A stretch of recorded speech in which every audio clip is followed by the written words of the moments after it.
Function,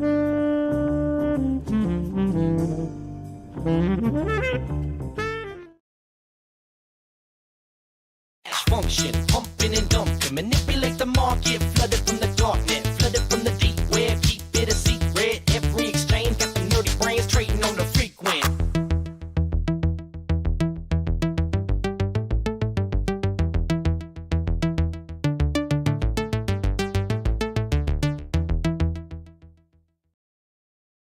Okay, I think this is the first time that we did this correctly. So here we go. Jumping in 3, 2, 1. Boom.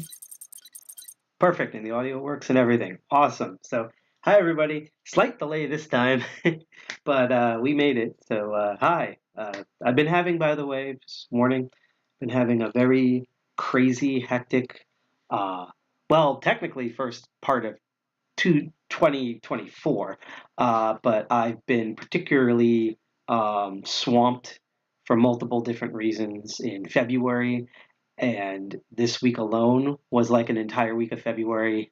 Sorry, entire month of February, all in 1 week. You can hear by how I made that logical fallacy of how much things have been affecting me, and it literally has had caused me problems with my mental health. There's a bunch of different stuff that's unrelated to this live stream. So I just want to let you know that if I sound weird or off, one, I'm technically not okay, but I'm okay. I'm not going to do anything drastic. I'm functioning. I'm doing the stream. But, you know, if I make mistakes and stuff, that's fine. Thank you. This is like the most hipster look that I have, this Fala hat. Like, we covered the Fala network a couple of episodes ago on Crypto Barons, and I love this hat, but it's the only, like, it's supposed to be like a rain hat, but it kind of looks like a fedora by accident, so I constantly feel like especially now that I have all the facial hair, that I'm like a, hello, my lady, sort of thing going on. And then I'm more excited to rep from the Fala Fat, the Fat development group here with their awesome shirt that looked oversized but actually fits me really well. I don't know if that tells me about my weight or whatever, but hey, it works, and plus it's also still cold outside. It's going to get way colder, so I have a thermal on, and that's it. Anyhow, enough of the fashion show. Let's get right into the episode because we've waited long enough. And before we do that, I'm a millennial. I'm about to turn 37 in 2 months, so make sure you hydrate. Cheers. So, hello everyone out there on the internet. I'm welcome to the DCG 201 live streaming channel. People refer to me as Sidepocket. I'm one of the two co-founders of DCG 201, formerly known as DC 201, or more accurately, DEF CON 201. We're one of the many amazing DEF CON groups that exist across the United States and around the world. The 201, all the numbers after the DCG or DEF CON names of the DEF CON groups are all the area codes. So 201 means Jersey. Yep, this is the New Jersey group, and we're normally located in Jersey City. I've been working on a lot of stuff because we've been on hiatus for a couple of months, but next week, I'm planning to make some motions where we can announce what we're doing next month, and it's been so long. But if you want to find out more about us, we still have a very active blog. Our main blog, if it will share, is on Medium. I'm going to share that link in chat. You can type in, why is this not working?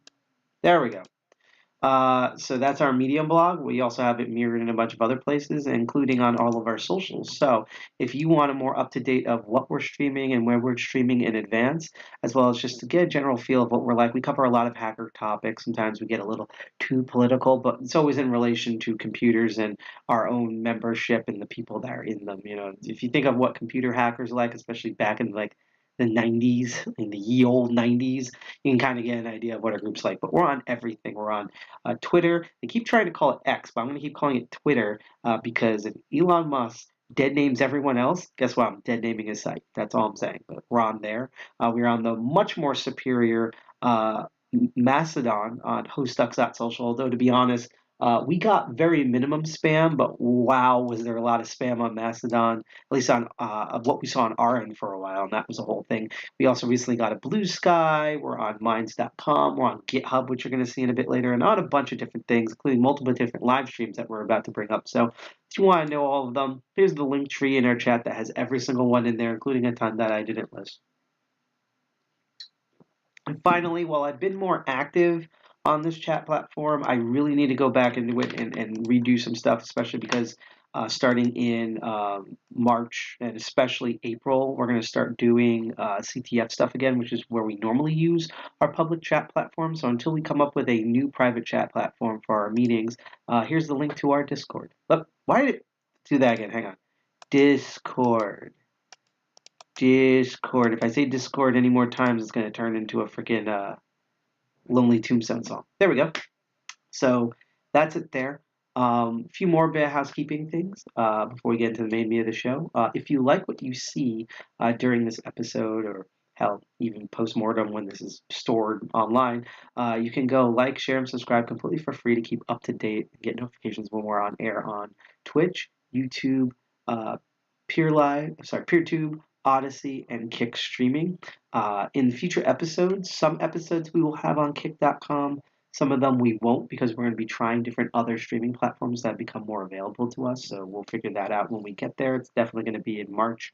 And also, this episode is part of a charity series that I'm going to be announcing soon, that just because we missed so much this month, we're going to be expanding this into April. So instead of ending April 1st, it's going to end May 1st, just to make up for that extra month. But we're going to be doing a ton of stuff, including more streams, in-person events, things like that.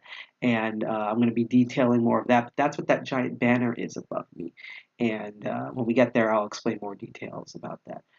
If you also do follow us on, Twitch, YouTube, and Kick, we do get notifications and we cheer you on. Speaking of the charity thing above my head, if you donate to that, and I'll get into details of that in a moment, we also cheer you on. Don't worry, there's an episode here. I just have to get all this stuff out of the way. Let me sip this and see if I missed anything. No, I think we're good. Things come to me. Oh, one last thing. I absolutely love an active chat. Absolutely love an active chat. So you can ask questions about what I'm covering to the best of my ability.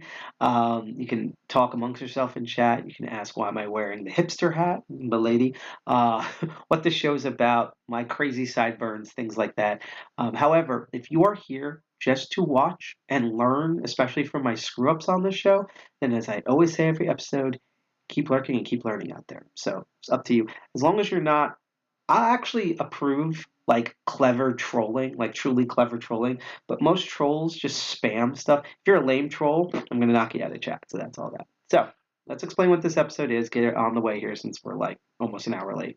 I have 2 live stream shows in addition. We're always supposed to be our monthly meeting streams, and this show is called Crypto Barons, where for 2 years now, in May it's going to be 3 years, I, and sometimes some guests that we have on, like we had with last episode, the amazing Olympics team, I look at blockchain and Web3 technologies, the technology that makes it up. So this came, like I said in the first episode, from a bunch of frustrations of hearing a cool piece of tech that just happens to be in the blockchain sphere, a new encryption method, a new protocol, a new consensus model, and then wanting to know what that is, and typing into Google, typing into YouTube, and just the first billion pages is just endless snake oil of bear markets and buy the drip and to the moon and invest and paper hands and hodl and all that other bullshit. And then on like page 16, it's like, okay, finally a page that explains what this protocol is, and here's the source code to it so I can look at it. And that tends to be what most of what this show is, and most of the fans who watch it are. I get really thirsty on this show for some reason. But yeah, we look at the actual text. So as what's probably going to happen today, we read white papers on air, especially if there's math in the white paper. I try to do the math to the best of my ability.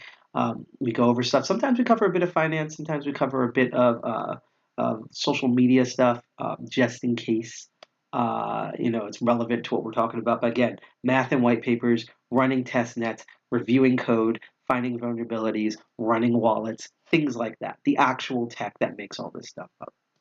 So now we're going to get in the episode. I'm going to explain quickly what the charity is, and we're going to get right into our topic, which is going to be on dVPNs, or otherwise known as Decentralized VPNs. Sometimes, really rarely, I've also seen them be called DPNs, which, I think people want to avoid because DP. Nice. Uh, so we're just going to refer to them as dVPNs, decentralized VPNs. From now on, we're going to be looking at two particular major players in the field, and we're also going to look at and compare to them of other sorts of dark nets and things like that. Which one I should have loaded up here, but regardless, let's get into the nitty gritty of all this.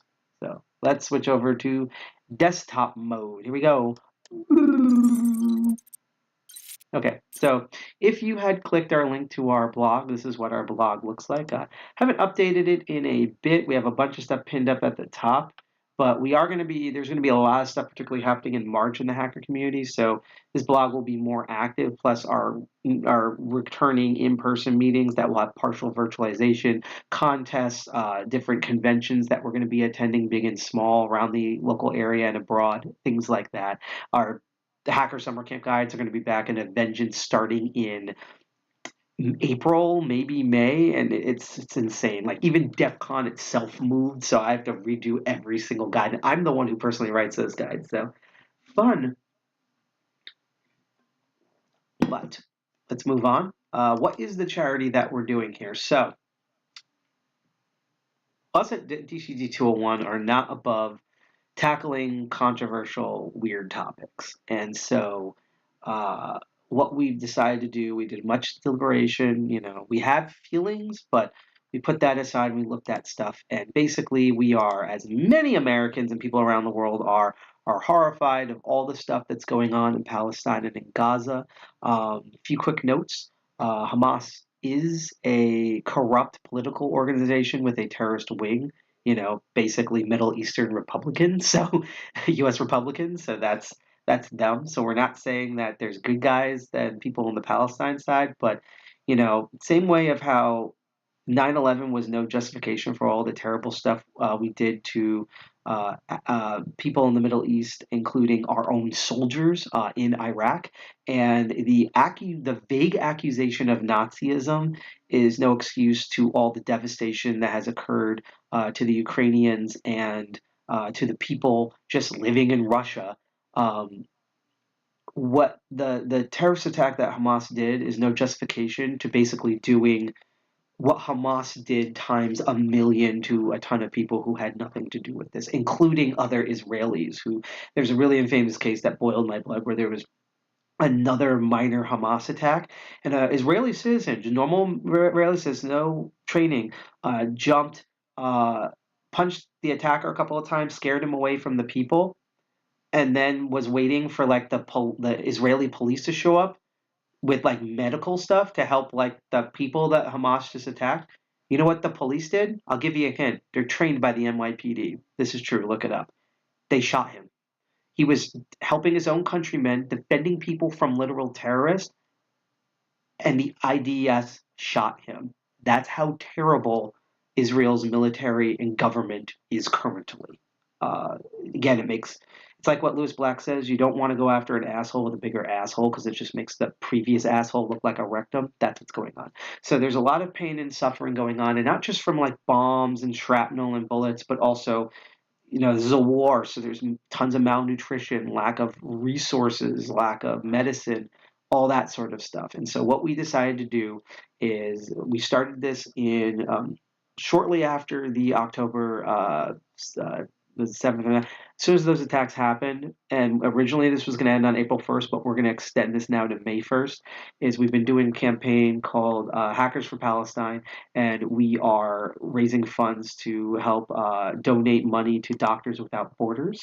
Real quick about them, and I'm going to share the links where you can donate and explain how you can donate if you want to. And this is the longest segment of this. I will be bringing this whole charity up occasionally as we cover stuff, but it won't be as this extensive. So don't worry, there is an episode here. Just hang on a second.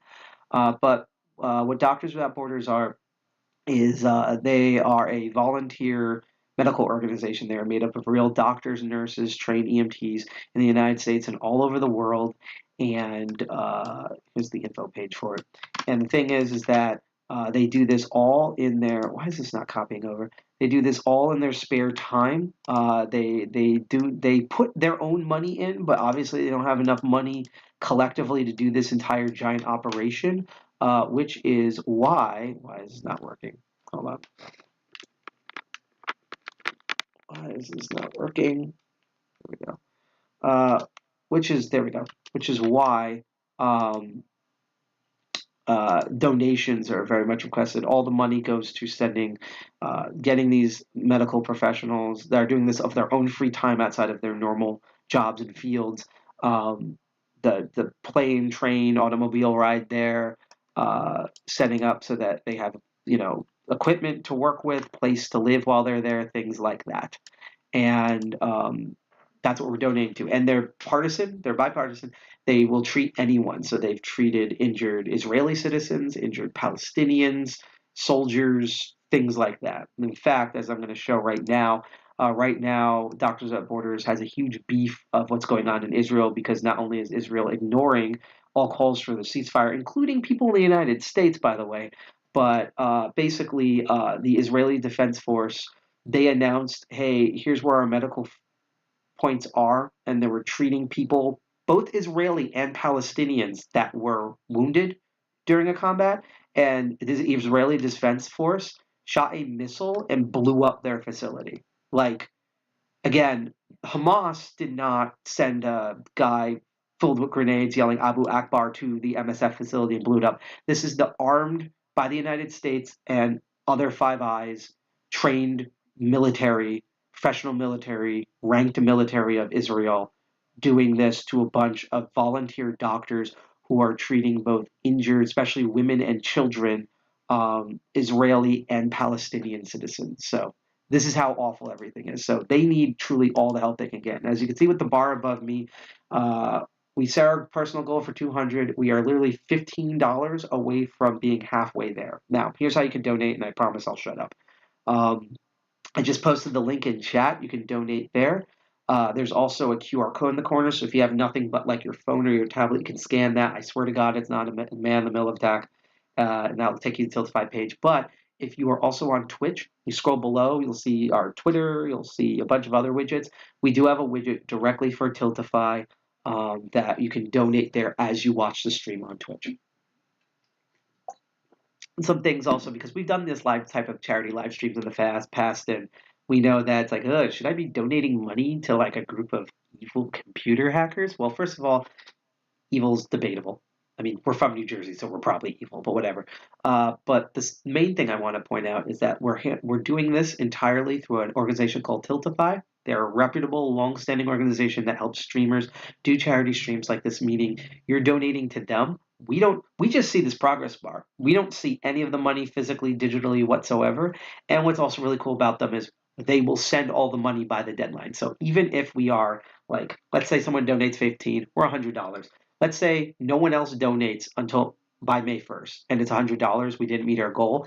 That $100 is still going to go to send doctors to help injured people, especially women and children in Palestine and other disasters around the world, like where earthquakes happen and stuff. So your money is going to go to where people are in the need. And speaking of money, because this is Crypto Barons, not only can you donate by credit card directly or through PayPal, which has its own stablecoin that we're going to cover in the future, but Tiltify is also partnered with the Giving Block, meaning that you can use any of the major cryptocurrencies, Bitcoin, Litecoin, Ethereum, DOT, Solana, Doge, any of those, or any of the hundreds of altcoins and shitcoins that are out there that you might have to donate to this cause. So if you're iffy about fiat money and you're just like a pure Bitcoiner or whatever, you can send some Satoshis over, and that will also raise the bar up. So basically, you don't have any excuse. And again, you don't have to send the $15 if you don't want. Please do.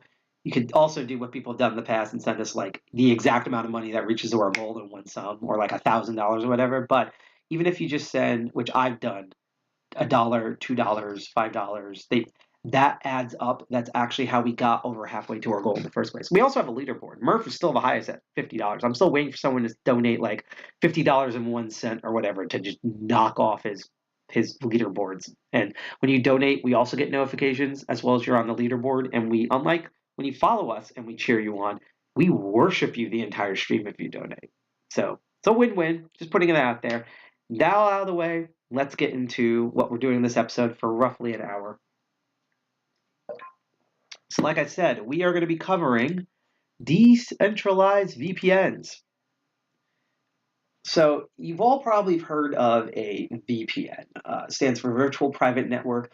This was something in the early to mid 2000s was like seen as a super elite, amazing hacker thing to do that now almost anyone can do, whether you go through a third party or you make up one yourself, which yes, you can do. You can get a Raspberry Pi or an Arduino or a small server block or whatever, or a Docker and make your own VPN from scratch. There's code template. Again, this used to be elite. Like if you ran a VPN, you either worked for the government or you were like super awesome elite hacksaw, Chelsea Manning Snowden person. And back in like 2004, 2006, and now it's just something that people use. It's one of the things that I postulated back in the day during around that time, which is how much like not only does hacker stuff just in general get automated, but how much are people who just use the internet, to check their email, look at porn, message their friends, do videos, things like that. How many of those people were, because especially of the automation, they're going to have to do all this stuff that's seen as elite hacker stuff, like anonymize their identity, form decentralized partnerships, spoof their own fingerprinting, do digital hygiene. This is stuff that usually you expect a hacker to do. It used to be telltale signs, but now everyone's doing it because that's how sad the internet's going to become. And if you think Web3 is going to improve things overall, I'm someone who lived through Web 1 through Web 2. You have another thing coming, especially if you don't do especially if the community doesn't do the gardening task that's ahead, just like what they should have done during Web 2 in order to prevent things like this. Now let's get back to the main point. VPNs, virtual private network. The best way I can describe it is the most crass way possible. It's like an internet condom, or more specifically, normally you have something that's called an IP. I could show my IP right now, but I don't want to dox myself. But just say that, actually, you know what I can do? Because I need to bring this up anyhow. I'm going to be switching back between these two browsers if they properly load. Let me load up Tor, because this is going to be a network we're going to compare this to, the dVPNs to. And I'll switch back and forth between the browsers. So first I have to connect to Tor. Tor, by the way, just a note, for anyone who wants to watch us connect to the dVPN, we are probably not going to connect to it. Not because I'm not super elite, but we're live streaming. It's really complicated and difficult to run especially on air spontaneously, a VPN while you're live streaming. So like if I set up beforehand, maybe, but now, yeah, no, this would sever the connection for the live stream. This has happened in previous episodes, which is why usually when I want to do things anonymously on the live stream, I do use Tor. So that's how that works. So anyhow, we're going to switch over to that browser. Let me bring it up. What browser? Switch it over to Tor. Oh, don't tell me Tor is broken now. Great. Well, anyhow, just imagine this. So there is ways, there's websites you can go to where you can look up your own IP address, but that's not just the only thing someone can look up. They can possibly see, depending on how you configured your MAC address, figure out your entire browser history, things like that. And what a VPN does is instead of routing all of your traffic through your service provider, particularly the DNS, and by the way, if you want full anonymity, you need to not only use something like a VPN, which we'll get into the pros and cons of that, but it's also a good idea in general, whether you're using a VPN or not, to change your DNS, particularly to a DNS like Mulvad's DNS, which is free, where it will also scramble your DNS as well. If you also want to be even more elite, they often have for free encrypted versions, so you could actually do base level encryption through the DNS itself alone, and then adding another private network through that will be like, you're golden.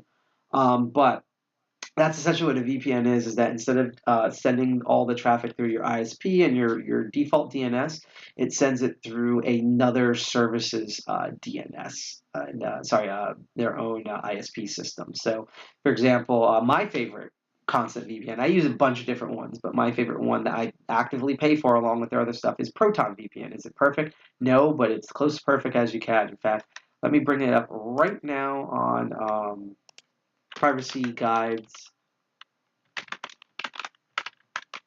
be .com. And why is there no U in guides?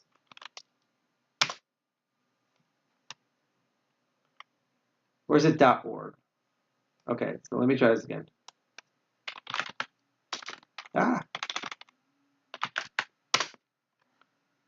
Probably .org, and I'm just dumb. All right, so let's go to recommendations. Let's look at VPNs real quick, and we'll do a quick refresher of professionally what they consider it is. Zoom in here a bit. VPN services. So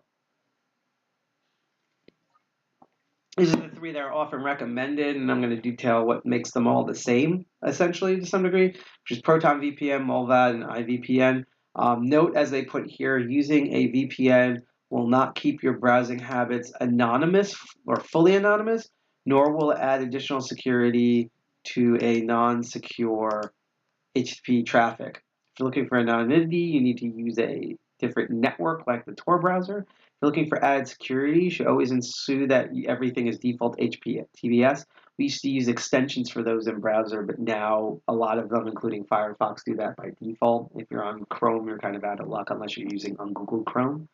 VPN is now a replacement in general also for good security practices. So just even if a VPN is overall protecting you, or you're spoofing your location in order to look at some content that's only available in Mexico or something, don't be on a VPN and then do horrible unspeakable crimes, because one, that's ethically not good, but two is that just pretend that the VPN is, you might as well not have it at that point. And I'm going to detail why that is in a bit, but I'm just going to scroll down. I usually use Proton VPN. It's based in the AG is based in Switzerland. Offers services in various countries. Also, in some of those countries, if you pay enough to do Switzerland, you can also route your VPN directly through Tor. So essentially, Torify everything through Proton VPN, which is nice instead of just Orbot, because sometimes Orbot causes confusions. Benefits to Proton Mail, because it's something we're going to compare the dVPNs to, is that they're independently audited. They have a bunch of different audits, open source clients to use. They accept cash, PayPal, and Bitcoin, and also those currencies physically as anonymous payment. You can use WireGuard protocol to use to better cryptographic practices. It does Ethereum remote forwarding via NAT-PMP with 60-second timing. As a bunch of censorship circumvention options built in, such as the stealth protocol. Unfortunately, it doesn't work well in countries where filters are deployed by default, which means it has a bit of a trouble kicking itself over the Chinese firewall. There's other methods around that. Also has very robust mobile clients. There's just a bunch, and there's a bunch of good stuff. Again, they've also had problems in the past, like most VPN services, but that's, I would say, your best default VPN is that. Mullvad is the tier up from that, which I don't have and use, but I've heard really good things about. There's also mobile browser. I haven't also heard much about iVPN, but I do know that there's a lot of options in order to get it, especially if you're in a more censorship challenged country, let's say, which is technically the United States too. But what makes all these VPNs common? Well, again, since they're the popular common ones, as well as ones that we shall not mention here, such as Nord and Express and all of the others, even if you run stuff through an OpenVPN protocol, these are all companies providing the service. So if we want to add a letter, these are all CVPNs or centralized VPNs. When you connect to Proton Mail, even though it says it's going through Switzerland and stuff, you are still going through Proton Mail for Proton VPN's ISP. You're going through Mullvad's ISP, iVPN's ISP.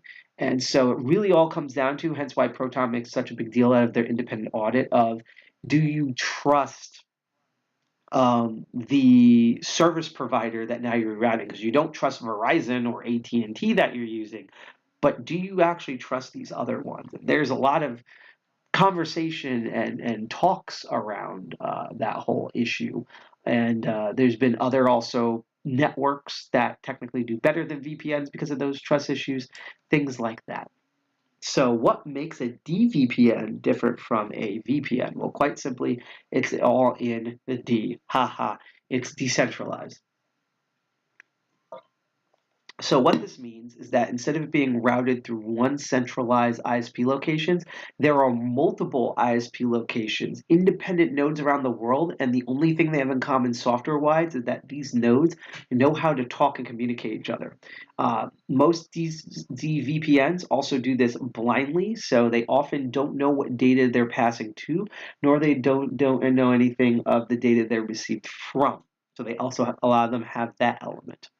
But that's the key, is that they are decentralized. As it writes here is that, let's see, under old school rules, a VPN provider will render by a number of VPN servers and then lend customers to make use of them for a subscription fee, usually paid monthly or annually. That's also another big thing. I pay monthly for a Proton Mail fee, whether I use it or not. It's just a recurring bill like all my other recurring bills. What dVPNs do instead of using server farms like Proton Mail and Molvad, dVPNs use devices of their users instead, as also called as nodes.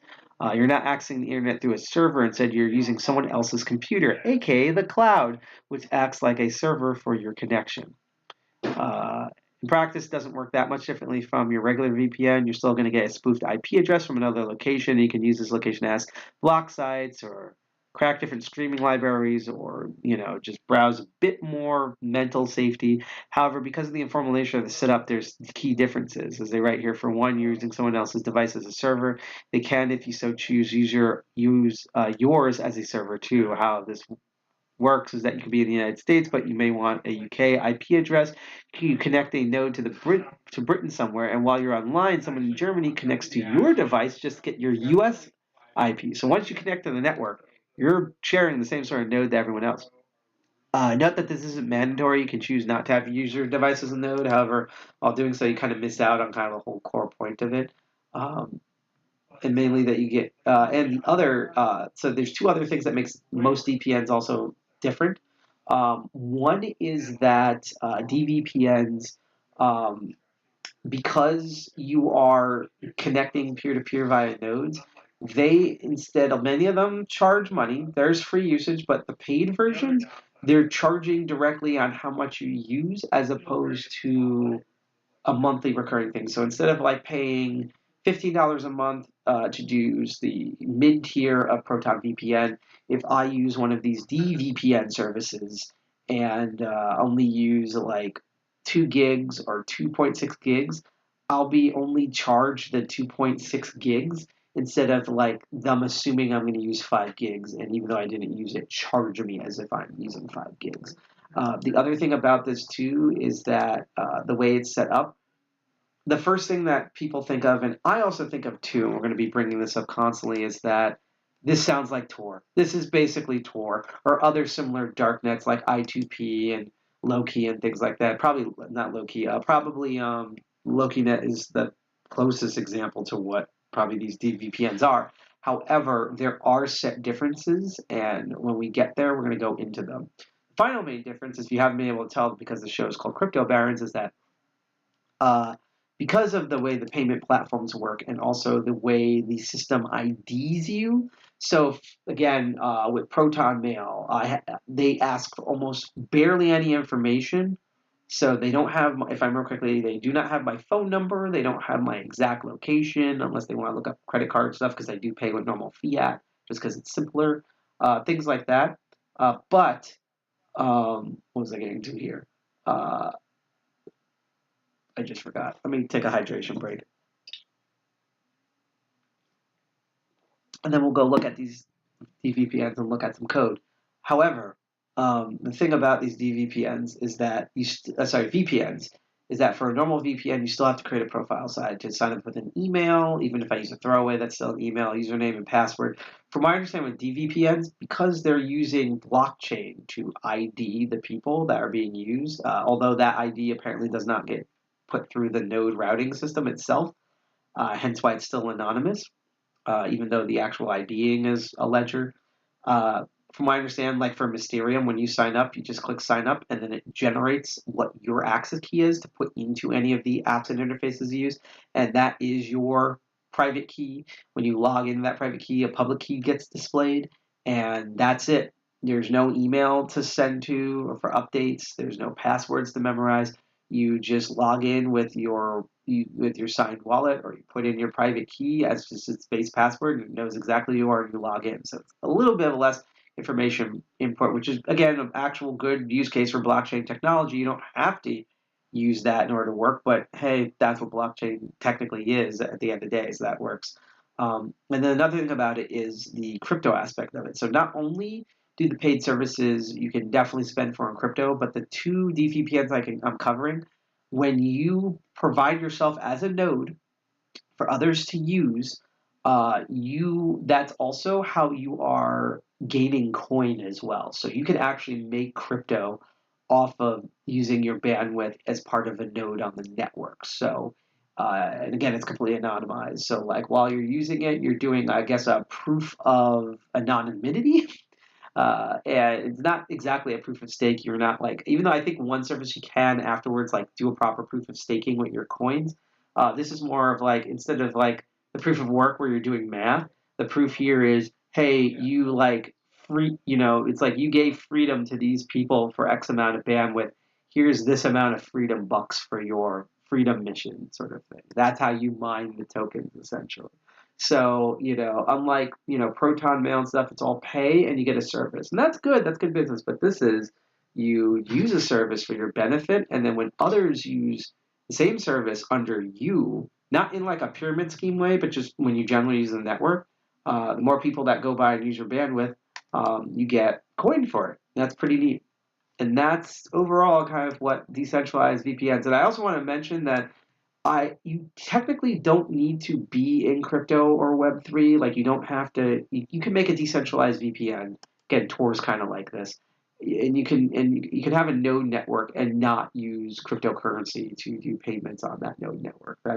See, it doesn't have to be Web3. It just so happens that because of the backgrounds of how these dVPNs were created and by who, this is how blockchain and cryptocurrency got involved. So just putting that out there, that it's kind of like a square versus a rectangle. Not all dVPNs are part of Web3 and crypto, but the majority of them just are. So just take a note of that. And what's really neat about this too is, besides the actual generation of the generation of your username via the blockchain, you don't have to use the tokens at all that these two services provide that we're going to highlight. You can opt out of that and just use them as a decentralized, VPN, like a VPN. But that's that. And before we go on to covering the two that we're going to look at, I do want to point out, and I guess I'll go to face mode briefly for this. I do want to point out that, there are conceptual flaws with this platform. Again, this is a hacker group. DCG201 is a hacker group. Most people refer to me as a hacker, not because I dress in black with this stupid hat, but just because, my mindset and what I do. Like figuring away at things. For once, I got to see the keyboard for a bit. There we go. That's a little bit better. Trying to avoid the head space above my giant head. But, us hackers were constantly looking at potential flaws of things just because, we want things to be better. We want to have an exit plan. Speaking of, by the way, of things getting better, before I go in this, again, we are running a charity. This stream is also part of a charity stream trying to raise money for Doctors Without Borders, which are helping not only all of the injured and sick people in Palestine, both Palestinians and Israelis, but also just various disasters that are going on around the world, because holy shit, are we in the worst timeline? And that's what we're trying to raise money for. We're literally, again, $15 away from being halfway to our full goal that will end now in May 1st. So if you want to donate a couple of bucks or some crypto to it, just post the link in the chat again. We also have that QR code to scan if you are a giant mobile head and you only have your smartphone. And if you're on Twitch, we have a little widget where you can look and do that. Also, I just want to note again that if you follow us for free, We get notifications. Same thing if you donate, except we'll worship you during the entire stream. But I also want to add, because I almost forgot, that if you are watching this on YouTube and you do want to follow and subscribe to us completely for free so you can get updates and also look at all of our backlogs, make sure you can also click that bell icon that's on YouTube and turn it to all notifications. I even have to say that. The reason why people say that is because YouTube is a notoriously coded piece of shit.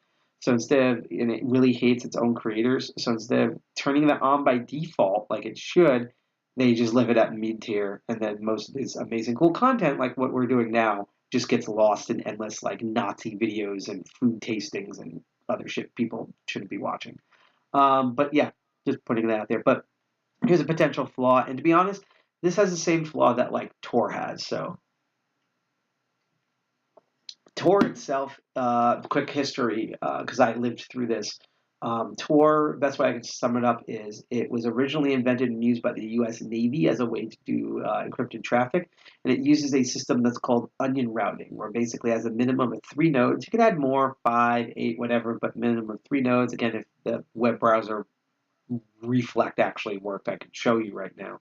And we covered this on the show before, like when we covered dark web cryptocurrencies and things like that. We've used and showed off Tor. And by the way, I one time read a dVPN thing trying to compare Tor and dVPNs, and they made the stupid mistake saying that, oh, you can only do things through the Tor browser. Not true, especially on Linux. As long as you point your web access to the correct portals, mainly 9050 portal with SOCKS 5 as the proxy, you can route all sorts of things through Tor by default. You can route, even though it's not recommended, you could do torrents through it. You can do video and picture sharing like Onion Share. You can do real-time chat. Any data you can send over the general internet or through a VPN, you can also send through Tor. It's just that the Tor browser makes things really easy to do. And to be honest, by most default, if you open the Tor browser and you have other things already configured through Tor, as long as you have the Tor browser open, it will auto-configure through Tor once you access it through. So if like you're on IRC and that's already configured through Tor, when you open the Tor browser, it will automatically point to Tor that you've configured. So that's a lie. If you ever hear anyone say that dVPNs are superior because you can send all traffic through a dVPN, but with Tor you can only send through a browser, that person doesn't know how Tor works. Especially on Linux, you can just send stuff through Tor. It's just the browser is the most common use case that people use, and it's the easiest way to access and deal with it. There's also other let's get back to the network explanation. So as I said before, and I should have really had a graphic for this. Actually, let me see if I can bring up a graphic. Let's do google.com because I want my image research to actually function.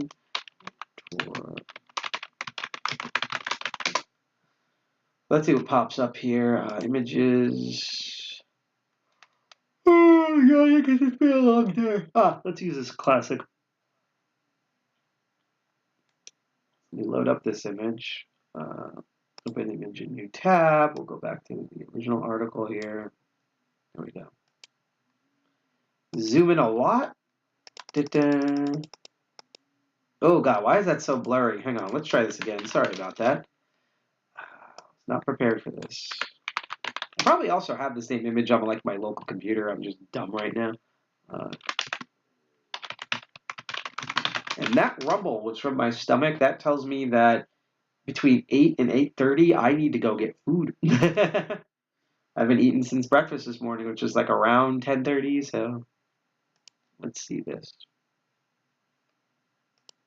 Visit the page instead because I might offer a crisper image. Here we go. Oh no, let me get to the end point here. There we go. This was the image I was looking for. There we go. Ta-da, in all of its big ass glory. All right, let's go back to desktop mode here, and then we'll look at the dVPNs themselves. So Tor, this is going to sound a lot of deja vu here. So the way Tor works is, let's use the Alice and Bob analogy. So basically, let's say, Alice and Bob, and then there's Jane and Dave. And basically, if Jane, wants to access the internet, but instead of like most VPNs, Jane would just go through Alice's computer. That would be the VPN holder, and that's all there would be wrote. So once they find out this ISP, they're just going to reverse the immediate one after that, know where Jane is. So what makes this different is that Tor sends you through at least 3 different nodes, and they're all handshaked anonymous. So the most vulnerable one is the first node you connect through because that comes through the ClearNet into Tor. The second one it sends, that middle node does not know that it's coming from the first node, it just knows it's getting validated data from it. And then that second node is going to send something to the third node. And then that third node doesn't know what the first and second nodes had sent to it. They just know it's valid data. And then that one gets sent back to the ClearNet with Alice. So it has gone through a minimum of 3 different ISPs, usually in multiple countries, computers, and locations. And it makes it not impossible, but harder and definitely more difficult in order to do traceback and things like that. It's also, again, Tor browser works great. With most VPNs, like if I did this while live streaming, as soon as you turn on a VPN, any live thing you're running, it's going to kill it instantly temporarily. With Tor, because it's using a separate network that first goes through normal internet, I can use the Tor browser while I'm streaming, be decently anonymized, and it won't affect any of like the streaming, or if I'm running a Debian in the background or a video game or whatever. That's very important to know. And there's other variants. There's also like I2P, which uses a variant of onion routing called garlic routing, which I covered once before, so I don't want to cover again, but just know it's a similar network. This, you actually have to launch a Debian in the background to run, unlike technically Tor. And then everything you have to configure through it. But it's similar like hop node system. Now, here's some advantages and disadvantages and common flaws between a system like Tor and something like a dVPN. So I don't know if they've changed this, but it used to be, at least, and it might be currently, that, okay, so people are always worried about man in the middle of attack nodes. The actual attack pattern would be the Jane going directly into the first node, because that's the ClearNet going to the darknet. That's the beginning of going through the Lincoln Tunnel, and it's fucking crazy. So that's where, if anyone like tried to get between traffic, that's where they would want to wedge themselves. But the thing is that so if you had to poison any of these 3 nodes, or like corrupt them or hack them, it would be that first node, not the second node, definitely not the last one, that node. But you also used to, at least, I don't know if it's still currently, it might be still currently, but used to also had no control over the exit node. So you could kind of select the amount of nodes and maybe where like you connect through for that first node, but the remaining nodes, in particular the last one, you have no choice. From what I understand with dVPNs, you have access and ability to, on purpose, choose every single node you go through. So if you go through 5 nodes, you can tell it to go through this node, this node, this node, and end going out on this node directly. If you so choose. You can also just have the system do whatever it does and connect what's the most viable or near. But that is technically a flaw that at least at one time existed in Tor. I don't know if it still exists now. Maybe they patched that out, but it was there. And this is something that dVPNs have advantage of. Here's something where both of them fault at, that I wish more people would particularly talk about the dVPN side, which is, again, poison nodes. Maybe there's coin incentives that I haven't seen with any of these systems, and we're going to take a look at Sentinel, the first one, in a moment. But similar to Tor, where you can just make like fake nodes and do honeypots, although the Tor people, the foundation, are really good at spotting them and blocking them. But especially with how decentralized that dVPN is, where there's no any form of central authority, not even like a foundation or something looking over it. What happens, for example, where it's like, okay, everyone is using a dVPN. Let's just say that maybe the Ukraine military has upgraded and they now exclusively are running their own government-grade dVPN. And maybe it's based off of Sentinel or Mysterium, like we're going to cover. What prevents Russia from just being like, you know what, we're just going to spin, because we're a country, we're just going to not only spin up nodes, but we're going to spin up so many nodes that we have now 50% attacked the entire network. Like, I think with Mysterium, there's like 8,000 nodes. Let's imagine Russia making like 10 to 12,000 nodes, and it's all through Russia, and they're all government spies, basically. They're all honeypots. What that would mean, it's very tricky to move. And again, because there's no central authority, you can't be like, oh, let's just block these automatically. You would have to like do that on yourself, would know that news, and even then it would be risky at any sort of randomization feature. So this is something that like poisoned in nodes and 51% attacking by just spinning up a shit ton of nodes is an issue that I see both that Tor's had in the past that definitely dVPNs would have as well.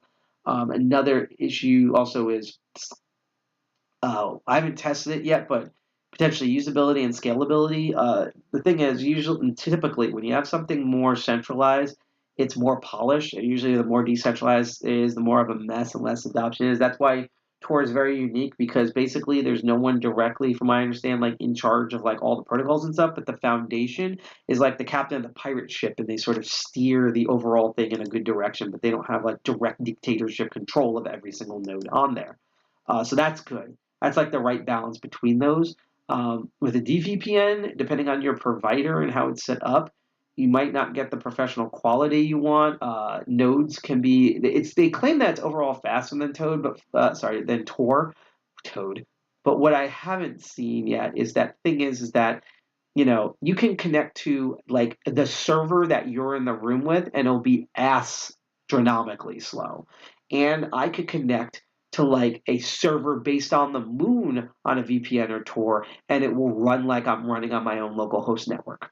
So there's so many factors, and especially because all these are just randomly connect nodes that are decentralized, of what the speeds are. So you could like connect to your first node on a dVPN really goddamn fast, but then the second one takes forever, and then the third one takes half as long, still long, but not as long as the previous one.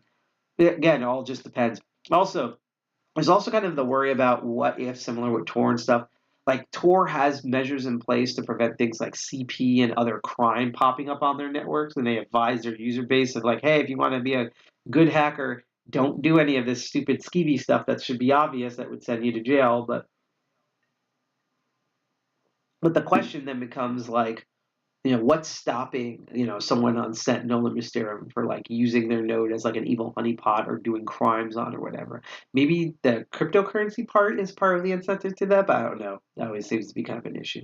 Anyhow, I hate to do this to everyone, but I need a break, not only to quickly recharge my voice, but I am actually out of water.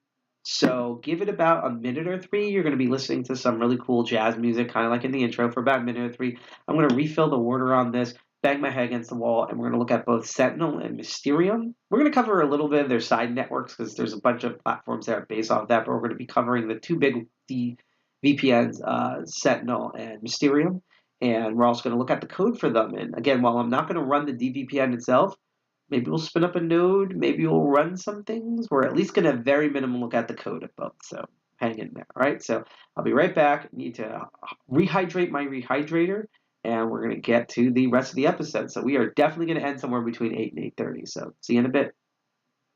Enjoy the music.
Hang on, just give it about 30 more seconds. 30 more For some seconds. reason, For some reason, loading up the Sentinel loading up the webpage, it Sentinel killed the webpage, it music. So killed the just give it music. 30 So more just give it seconds and 30 we'll more be back to seconds the and we'll episode. be back to the episode.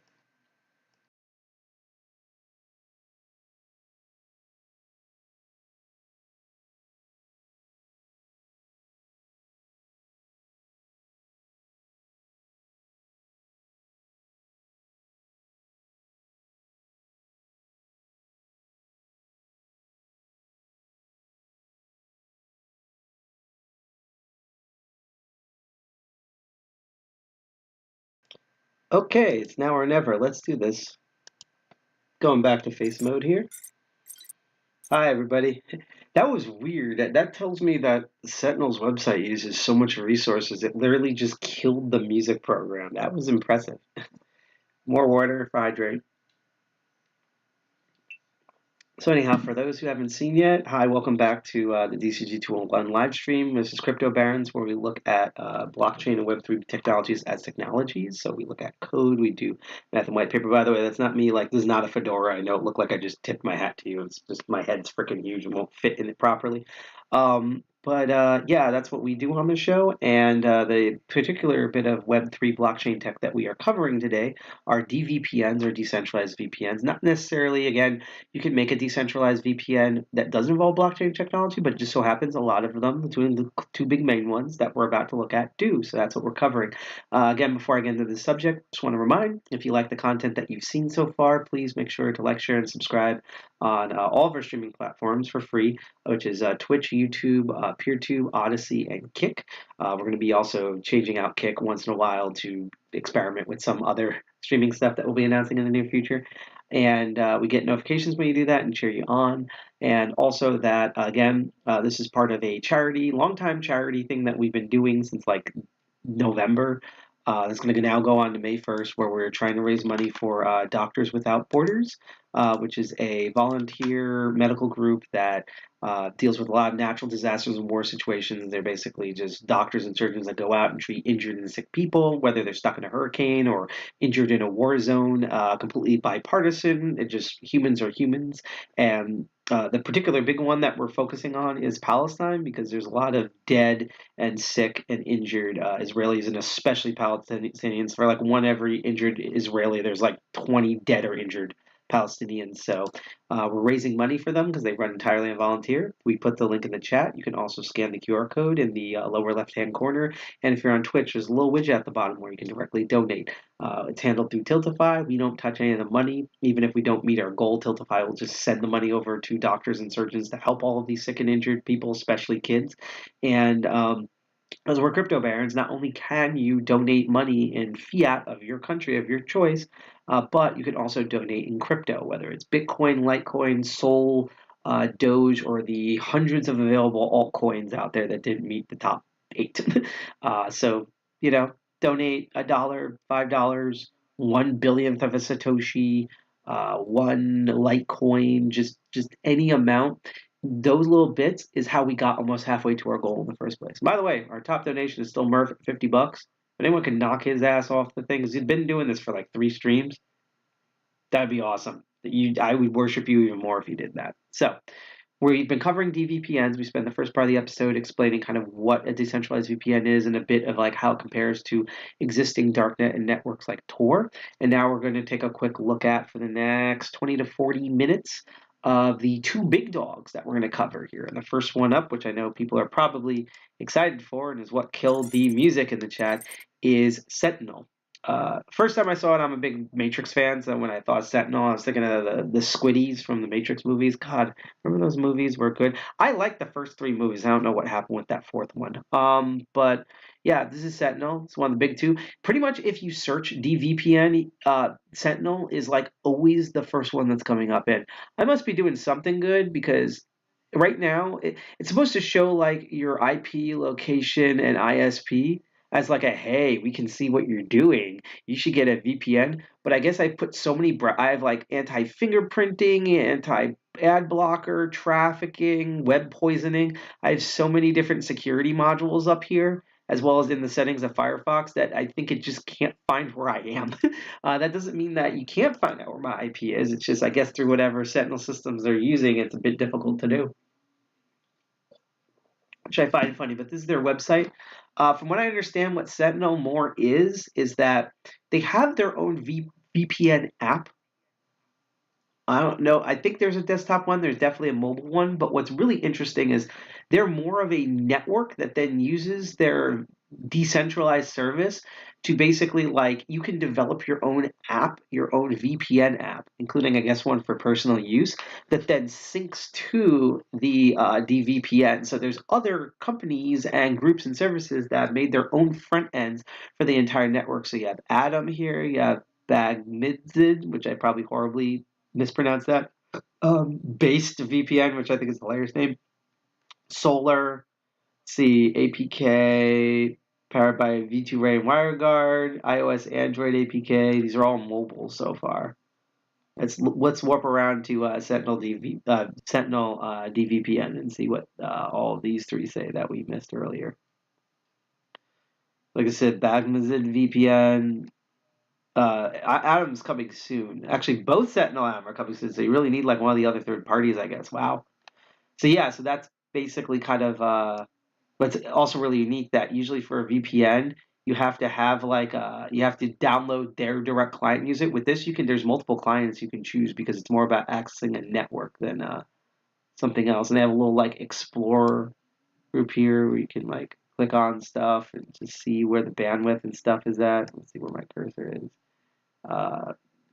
Different information of like the node dashboard. Let's look at this. So generating a ton of dVPN as a coin. We'll get into that in a bit. Upspeed has been 297.75 megabytes, and the download speeds have been 148.25 megabytes. That's decent. Well, that's for Hong Kong. I guess it thinks I'm in Hong Kong for some reason. Today's stats, unique to users, 17. And note there's also different nodes. So this is just one of the Hong Kong nodes. If I clicked on like a different node, if it like loaded in properly at the top, we'd probably see what it's like. Let's actually explore this map a little bit. Let's go to the United States. Let's look at the closest to us here. So there are two. Zoom in. Look, we're in like, this is like the dark future. Oh, there's two in New Jersey. Let's see where the ones in New Jersey like. Oh, there's even more. Okay, so the two became more two. They like Osmosis here. Piscataway. Of course it's in Piscataway. My favorite joke, by the way, about Piscataway is definitely a Native American name, and the only theory I can think of is that this was back when around Newton, nice, where the money for the tribe was in cat fur. So when the husbands would come back from like trying to gamble a better end of the hunt and losing, and their wives were like, "What happened to all the money?" They just say, "Piscataway." That's like my lame, probably unfortunately unintended racist joke of why it's probably called that. We have a lot of unique names in New Jersey. We're pretty proud of our names. I'll put it this way: New Jersey seems to be full of names about sex, and New York seems to be full of names about murder and killing people. Very weird.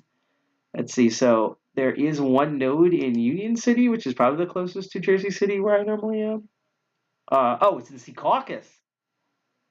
Oh, it's in the depot area of Secaucus. That's interesting. See, I kind of want to look up Google Maps later on, or what do you call that? Open Maps, and kind of see where these locations. I know this is the depot section of Secaucus. I thought this was at Union, but it's a little bit more up. So that's fascinating. In fact, since I clicked on that, let's okay, this is Hong Kong random node. Let's actually type in the node address. Do we have the node address up here? I want to see frickin' Secaucus. So that long. Which one do we click on? I'm gonna click the highest number one. There's the node address. So I'm gonna copy the node address. I'm gonna put it in the node dashboard, and we'll see what information comes up. Let's see what Joyzy's doing, and maybe we can compare it to Piscataway. This is already interesting to me. It's loading. Caucus. So, that's a hit. Welcome to American infrastructure, by the way. Only 27.81 megabytes up speed and 84.55 megabytes down. And there's like not much going on there. That's interesting. All right, let's go back to Piscataway and see what's going on here. Do the one near Newton. Come on. Okay. So this is the highest number. All right, click this node address. And so let's see what's going on in something that is not central but is the closest to central, which our governor made us forced to recognize. Piscataway. Health check failed. Ooh, it's even lower numbers. We're not doing really well in this state. Maybe we should actually run a node up in near Jersey City and see how it goes. Now I'm just morbidly curious. There's one in Staten Island. Wait, we have to see the Staten Island one. They can't be doing better than us. They can't be doing better than us. That's sacrilege. Fucking Staten Island. Let's see what Staten Island's doing. And I swear to God, we're gonna move on. Get into like the Cody nitty-gritty stuff. They're doing about the same as us as bandwidth. Not much going on either, because it's fucking Staten Island. It's New Jersey's New Jersey. I'm just curious. I just want to see a New York one. We have multiples here. This is actually, so not to dox myself, but this is actually the closest one to where I currently am.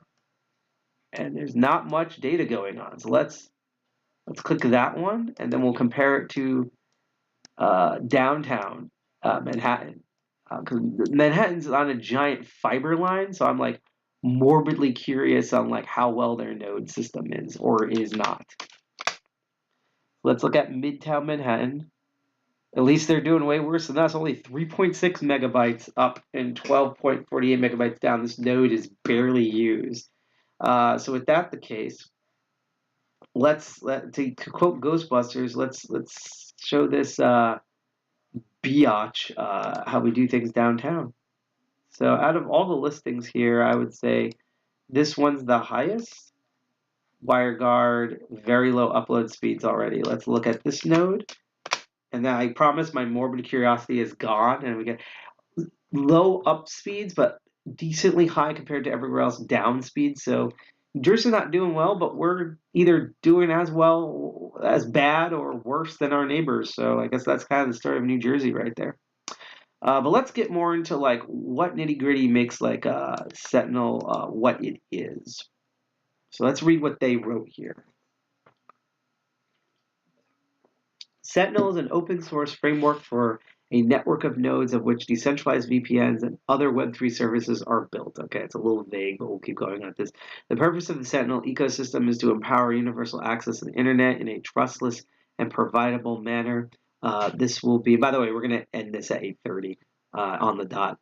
This will be done by allowing organizations and individuals around the world to construct decentralized, scalable, distributed network solutions on Sentinel's Cosmos-based blockchain in a cost-effective manner. They say it's important to note that Sentinel is the foundation for a network of independent dVPNs applications, not just one single consumer-facing dVPN. Again, it's really interesting that not only do I have a decentralized network, but that companies and groups have made their own front ends for essentially their own VPN interfaces and access points to the Sentinel service, including, technically we could make our own. Maybe we'll do that one day on Crypto Barons. We'll make our own DApp front end for this. That's fascinating. Their core tenets is decentralized, open source. That's good. And a no log policy. That's another thing. So again, one of the reasons why Proton Mail constantly was talking about being independently, like doing these independent audits, is because they want to show that, hey, even though all of our traffic is going through our ISP, we have a no log policy and a bunch of other security features. And here are all these other organizations that aren't us that we showed them all the code. Even though a bunch of it's open source, to prove that we are doing exactly what they say we're doing. So that's what's going on there. If we go back to the original website, they have a bit more of like buzzword features here. So it said fiat and crypto on-ramps. So Sentinel dVPN comes with built-in fiat on-ramps as well as crypto payment gateways that allows users to pay in any currency you're comfortable with. So you can pay through the currency, like use the actual data exchange through the network. That's interesting. They also advertise censorship-resistant nodes. There's thousands of nodes hosted anonymously and independently, just like what we talked about. This does have, let's see, customer subscription plans that can be customized by the application builder. This plan allows application builders to choose which nodes users can access, the amount of data, and that users can move well. So already we potentially have a bottleneck where application builders seem to be more in charge than the individual users. I haven't run it yet. I'm just going off the basic information to see. So that's already kind of a thing right there where, again, it reminds me of what they said with the Line Goes In documentary that I love watching over and over again, which is one of the fallacies of the Web3 world overall. And by the way, I just want to note, I think this is cool. I think decentralized DVPNs are awesome. That's why I'm covering this, because I love the tech that I've been seeing. It's very interesting projects, and it has a lot of stuff that I like hearing. But as I've always said, and this is something that particularly in America we struggle with, I have this philosophy of that if you really love something, you're super critical about it. So don't mistake me pointing out like, I don't like this, it might be a flaw here, as me like shitting on this for no reason. I'm doing that because I give a shit. I like this so much that I want to see them get better. So if my criticisms are valid and they do something that then improves that to me is the best thing that I could see happening. So just take a note of that.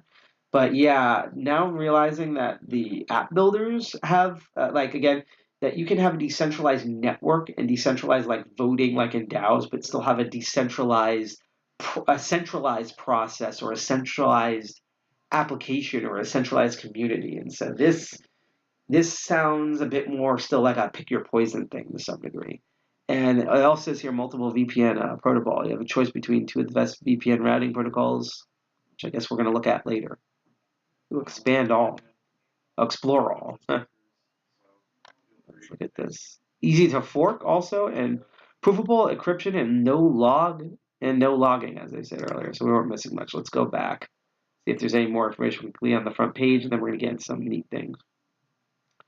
Let's see, Sentinel backend is permissionless blockchain that records the use of bandwidth and transfers of currencies between nodes and users. And to kind of look at it more, here's the white paper that they loaded.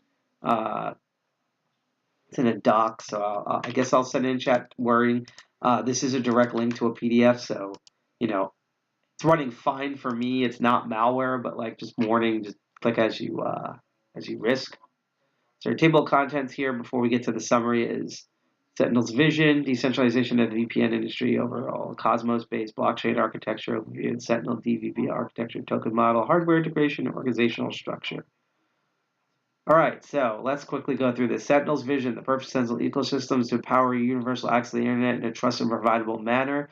This will be done by allowing organizations and individuals around the world, more accurately app developers, to construct cost-effective, scalable, distributed, decentralized network solutions on Sentinel's Cosmos-based blockchain, which we're going to look at Cosmos in a second.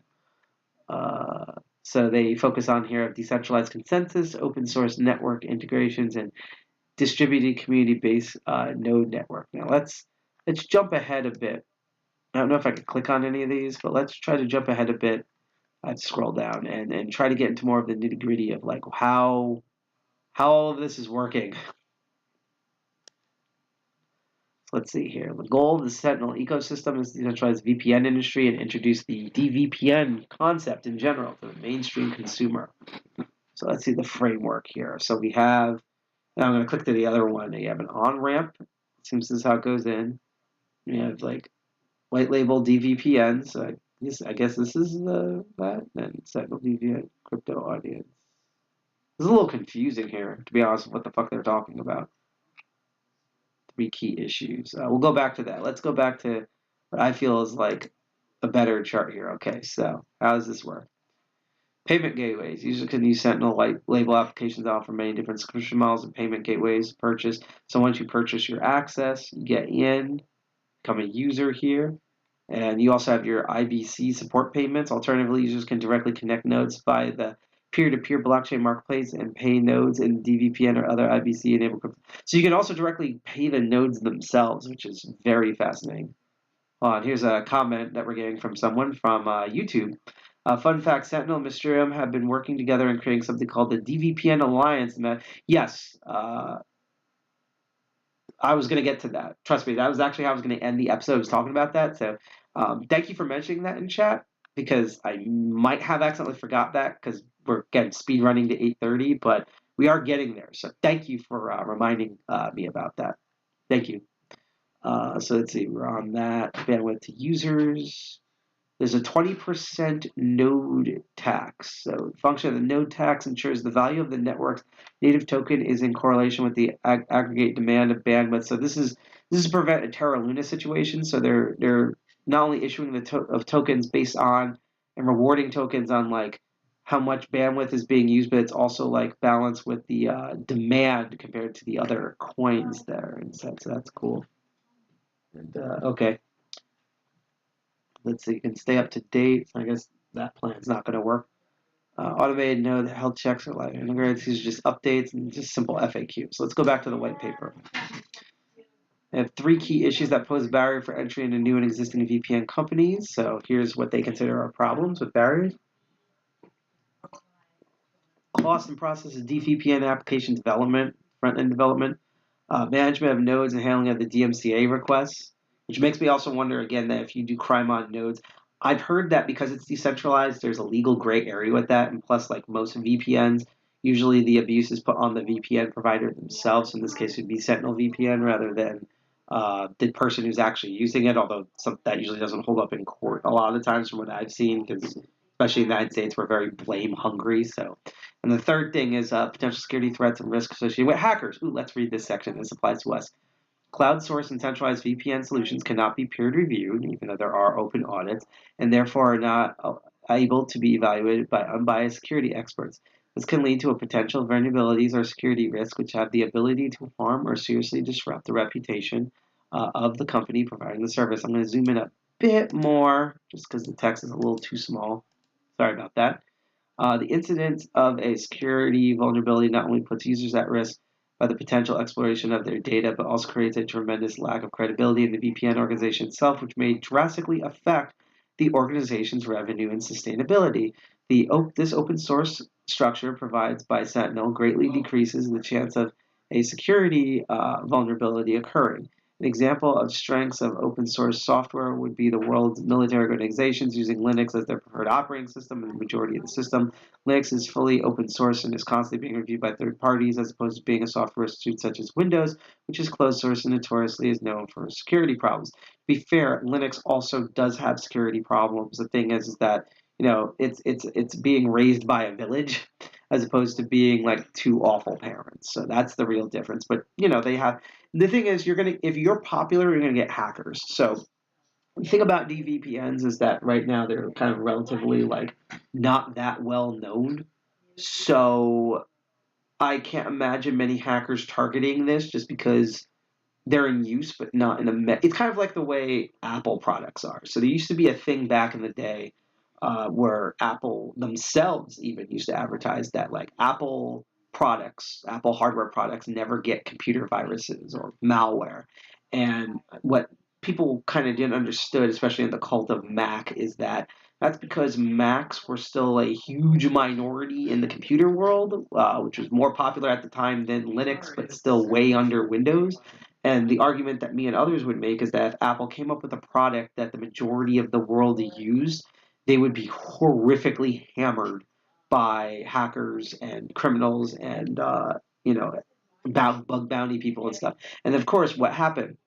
They eventually made the iPhone, which is still overall the most popular phone in America and very popular around the world. And the iOS and the iPhone get constantly horrifically hammered by security experts and underground hackers and things like that. So that proves again that it wasn't because Apple was like a super genius in like preventing like crazy crap from happening, but it's just simply because there wasn't a big enough incentive attack surface in order to attack. And in fact, if Sentinel or dVPN gets popular enough, I can imagine that network plus the fact that you can actually earn income via the tokens, once it becomes popular, that's going to be a very big incentive for hackers to hit on things. And so I really do hope that the people who have designed this and made the alliance for all of this are ready for if and when that time happens of just getting hammered.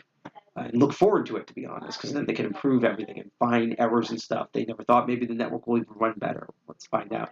So the 4 key talents that I think we'll move on for success for them is strong UX UI, which is good in general, efficient pricing strategy, which we were kind of covering before with how you can pay as you go and stuff, integration of mainstream payment gateways. So in addition to crypto, as they list here, they want to do Visa, MasterCard, Apple Pay, Google Pay, e-wallets like PayPal. I don't even know what Skrill is. White labeled organizations go through. And then last, diversity of routing protocols. So they write here, different geographies require specific routing protocols to seamlessly access data from the internet while avoiding the interference, of potential obstacles. The intricacies and idiosyncrasies, God, these big words, of various geographies must be fully understood for the correct deployment of optimal, quote, user-specific, unquote, routing protocols in the dVPN application. A network configuration that performs seamlessly in one geography may be completely redundant in another, thus requiring a custom approach when selecting the appropriate routing protocols for a dVPN application. For example, the OpenVPN protocol, which is something that you can use, is not capable of bypassing firewalls of several different nations. We covered this before. So yeah, what that basically condenses saying is that they have multiple different routing protocols that can rapidly adapt if you go from one ISP networking area to another, and thus there's more of available flow between these places. In fact, particularly on Mysterium, I have been informed that you will often find nodes in places that you normally don't see VPN companies at all that are trusted, such as in Russia and mainland China. I don't know if it'd be fun to find one in North Korea. That would be a little sus right there. Just a little. Let's look a bit into Cosmo, because I want to look at that Cosmos. So Cosmos unfolds as a direct ecosystem with tapestries. This is the first time I'm looking at this. It uses BTF, Byzantine fault tolerant consensus algorithms, such as the Tendermint algorithm. I'm going to open that as a separate thing. Oh, and then there's like a deep dive. So before we go into all of that, let me just read how they say Sentinel fits in. So they're part of the Cosmos ecosystem. So with that ecosystem, Sentinel has ingeniously, according to them, fashioned its own blockchain. So it's own independent blockchain. It's not, it's not yet another Ethereum. It's not yet another parachain from Polkadot. It's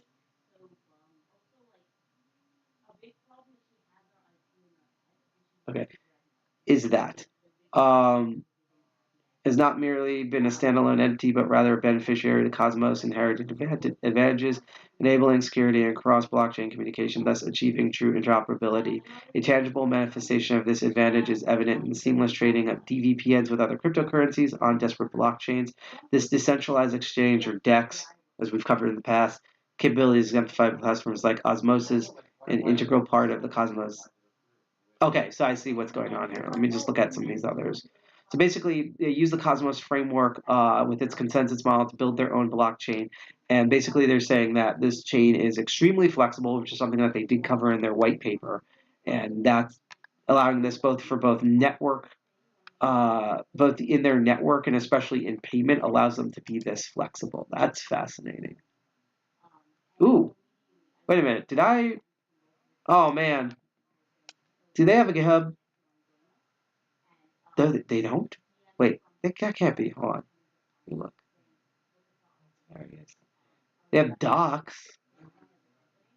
I don't see a GitHub. Because I was worried because I was like, oh, did I miss a GitHub this year? Because we're going to look at the GitHub in about 10 minutes. But that's crazy. SDK, build a chain, build a module.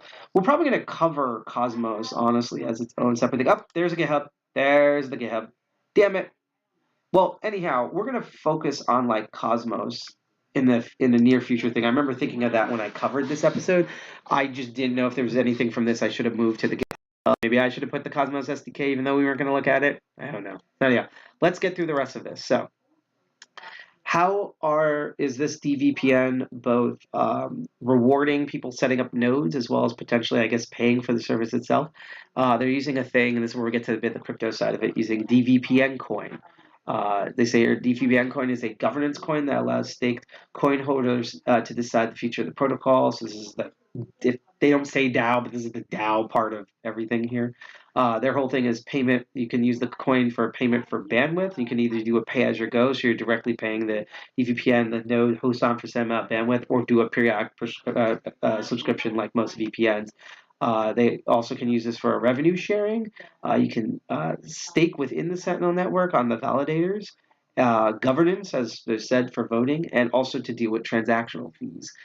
Take a quick look at the coin itself. Here's it on CoinMarketCap. Hasn't been doing very well in the past day. A little bit of jumps here and there, but not exactly the best thing going on. So that's kind of the coin right there. Let's get into some other cool things going on. As I said, one of their big things is doing their Sentinel itself is a network, so you can't, unless you want to do things in terminal, and we're going to get there. You can, the way that most people are going to do the whole UXI thing is through apps.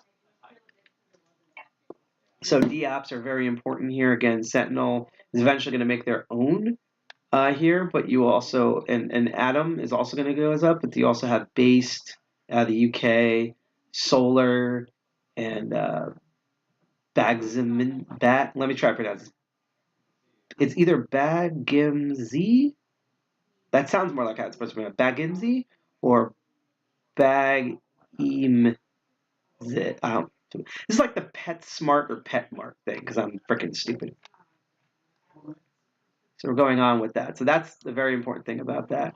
Here we go. So I just want to look through. So we have again, you can set up things with nodes. It's going to be annoying because I still don't have Docker set up. That's going to be for next month, but we're going to get, that's why I'm skipping this tab, because we're going to get into that when we look at the code, because at minimum, we're going to look at code. At max, I'll see if I can run something. Let's see, staking involves actually participating in the Sentinel network by locking up a certain amount of dVP coins as collateral to support the network. So this is once you get the coins from mining, aka running your own node to use on the network, you can then in addition stake those coins. And by staking the coins, you can help validate transactions and overall secure the network, as we've covered when we covered staking way long ago on episode 2 of Crypto Barons when we talked about Pinkcoin.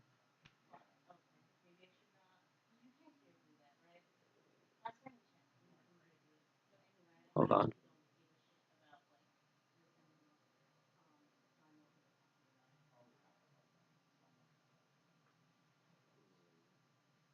Hang on a second. I'm going to check something, chat.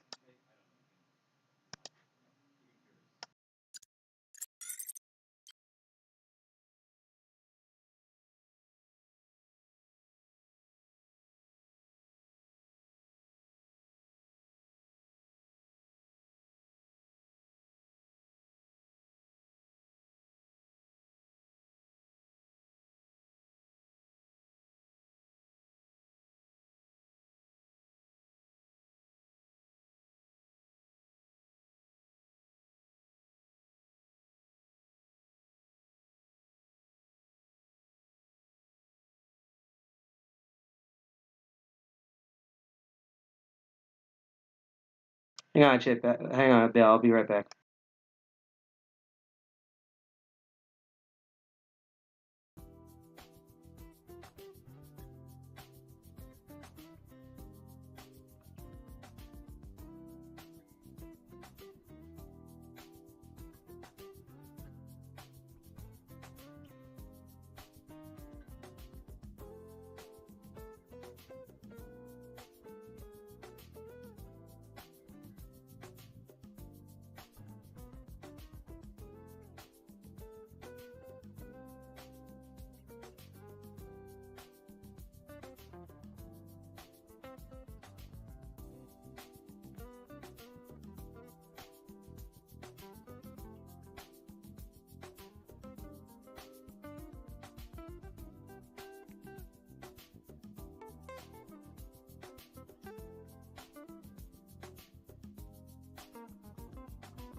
Sorry about that, chat. I'm going to go back to desktop mode. There was just a thing I couldn't find on here, so now everything's good. System's good. It's not going to crash now. Yay. All right, back to what I was saying here about staking, delegation process, blah, blah, blah. Let's see what else can we look up on here before we get into code. Yeah, I think I've hit the end of like all the rest of this is about the code stuff, which we are again going to get into. But before we get into that, I'm going to quickly cover the other big dVPN provider. So that was Sentinel. And to recap, Sentinel, from what I understand, is an actual node network that is just the network itself, and you have to rely on other app developers in order to do the GUI front end for that. And it's super open source, developer friendly, and it also, when you run a node, it mints its own coin that then you can use to stake in order to do other validation functions on the network. So that's basically that. I just want to double check to make sure my audio is coming through.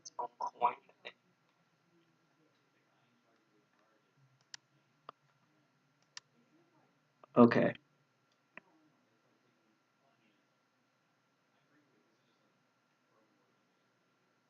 Let me just zoom in a bit on here.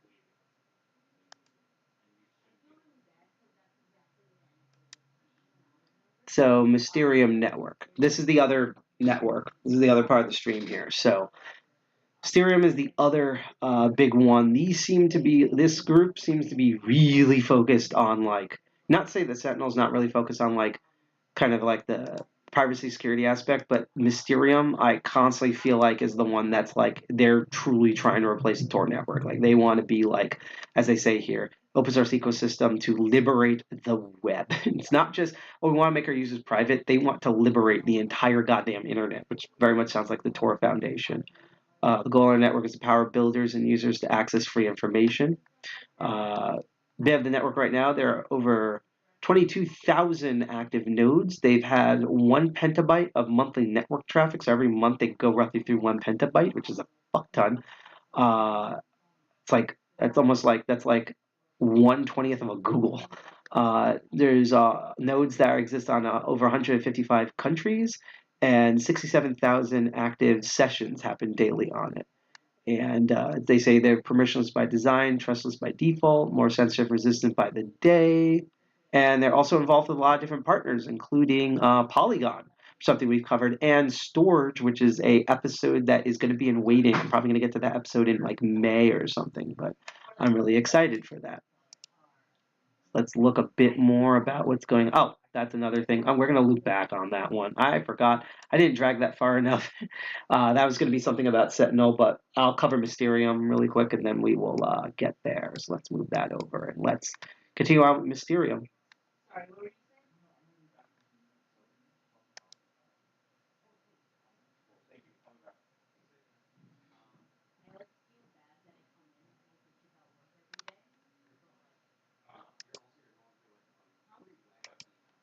Hold on.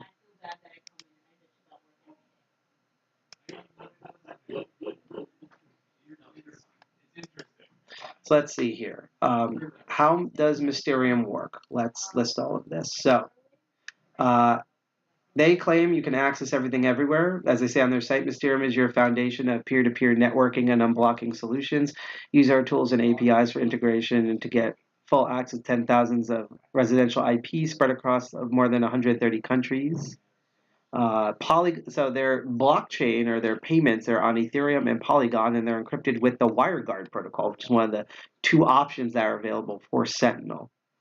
So let's zoom out a bit in order to see this infographic, if it'll allow me, because this website's really sucking up a lot of the bandwidth here to the point where I actually have to check the health of the stream right now. Okay, so I think we're good. Try to do this. So let me zoom out a bit more. Why is this not? I feel like it's not properly zooming out. Oh, that's why. It's like a delay. So let's see. So we have, what the fuck? So we have consumer with WireGuard, and then we have the broker with its discovery API, and then the provider also with WireGuard. It's going through, god damn it, all these systems here. Sorry, right now their website is freaking out right now. So I'm just going to jump ahead to the last thing I could really cover, because most of the stuff about Mysterium I kind of covered in when describing dVPNs. They have also their unique token that happens when you run a node that also works in their ecosystem, which is MIST, MYST, which I think of the point-and-click adventure game.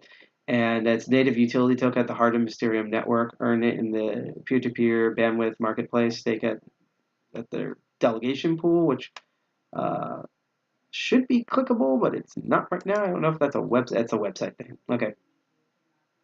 And funny enough, if we take a look at the token itself here, if it will frickin' load, yeah, this is missed, and it seems to be doing extremely well for itself.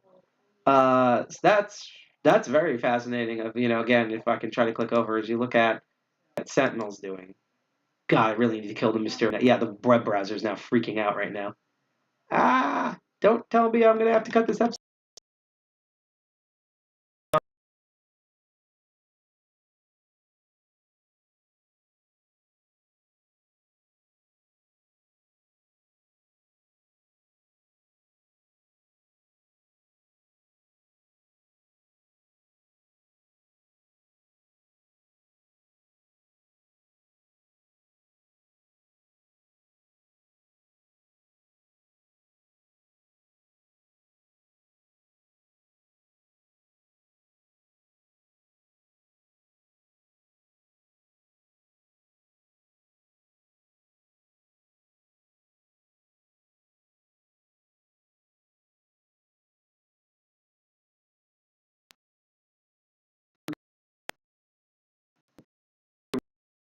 Like the Mysterium website is like really chugging everything here. It's like this is a problem that a lot of like Web3 companies have, is they super razzle dazzle their website to the point where like most web browsers and phones can't handle the amount of crazy activity. In fact, I'm just going to close every single thing that I don't need to use here. So just give it. It's going to be boring, but give it about a minute, and I'll close everything here.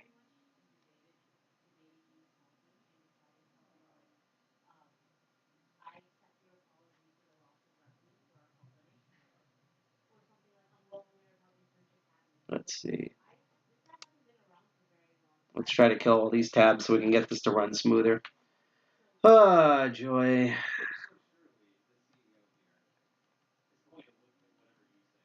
Actually, if you guys don't mind, I hate to keep doing this, but I'm going to go on a mini break again. I'm going to put some music on. I'm just going to kill all the tabs until we get like a proper good streaming thing going. So I'll be back.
There we go.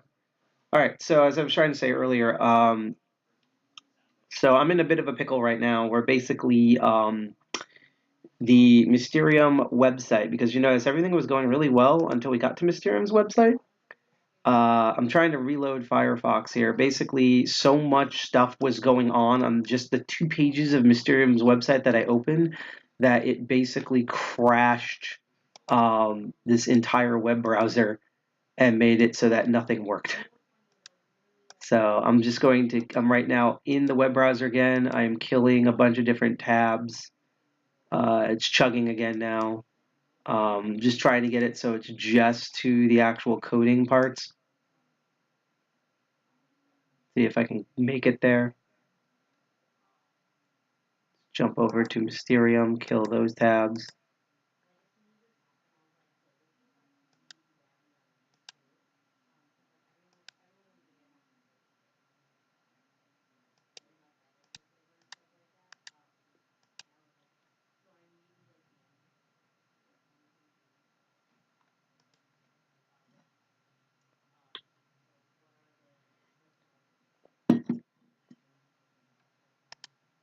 All right, let's see what we got here. All right, let's try this again, everybody. Desktop mode. All right, let's turn the desktop back on.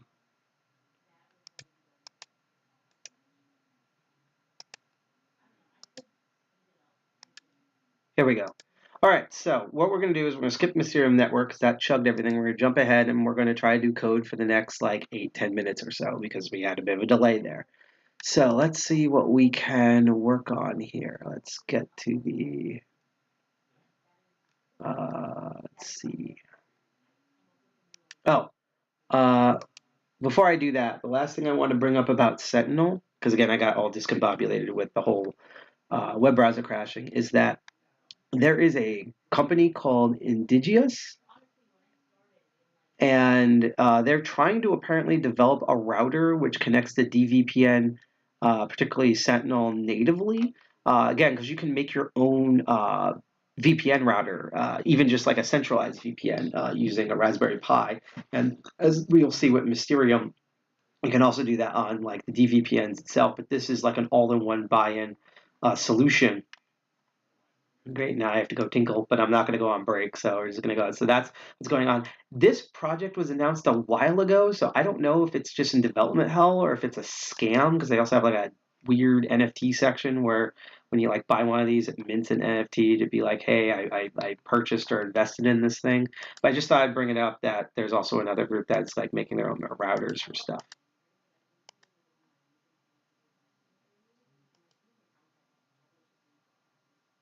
Okay, so we're here at the, this is the end part. And by the way, just want to repeat again, one last time, or second to last time, that despite all the hiccups on this stream, we are trying to raise money for Doctors Without Borders. Right now, they are currently helping all the injured and sick people in Israel and particularly Palestine and Gaza because it's a fuck-ton war zone where a ton of Palestinian men, women, and children are dying, not just from shrapnel and bullets, but also from illness, dehydration, all sorts of other things. And of course, there's also a ton of natural disasters that are happening. And Doctors Without Borders is an amazing organization where people, where medical professionals volunteer their own time and as much as their own money as they can, which is why they have to subsist a lot on donations in order to be able to head out, send their equipment and their expertise out to go there and tend with tons of people who are in bad war zones and in conditions. And I just posted the link in chat. There's also that QR code in the lower left-hand corner, and there's also a little widget on the Twitch page. And you can donate in fiat, you can donate in cryptocurrencies of many different types. It's being handled entirely through Tiltify. We do not handle any of the money ourselves. It's entirely through Tiltify, and even if we don't make our goal, like let's say someone finally donates $15, that brings us halfway to our goal. We what do you call it?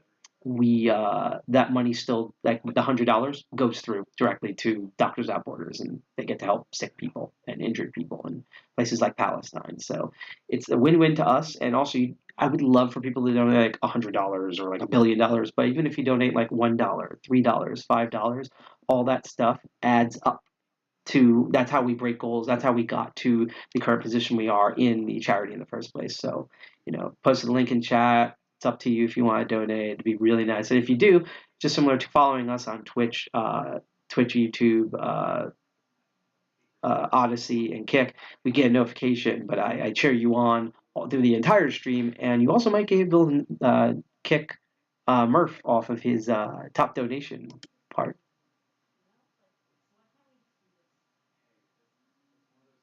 So let me look here. Because I'm a little distracted, to be honest. So here's some of the stuff we're going to look at here. So let's look at the dVPN node itself.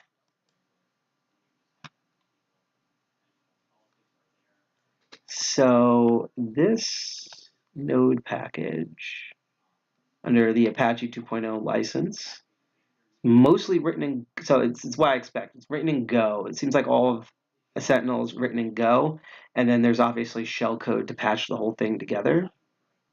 It's a whole document page for node setup that I'm going to open. God, I can't believe the Mysterium website really just killed like the stream there for like 8 minutes. That's kind of impressive. Bravo, Mysterium, to like doing that to my stream. Look at the node. Let's look at the node folder itself. Let's look at the Go code. Oh, by the way, just a note. I'm an okay coder, and I know a lot of different languages. Go is the most I'm unfamiliar with, so just beware. Package node, we're importing context and utilities. See, my whole thing is once you read like most node and smart contract and blockchain code that makes things up, whether it's JSON or Go or Rust or whatever, you kind of know what you're looking for there. The context code. Let me zoom in a bit more. I didn't realize it was still this small.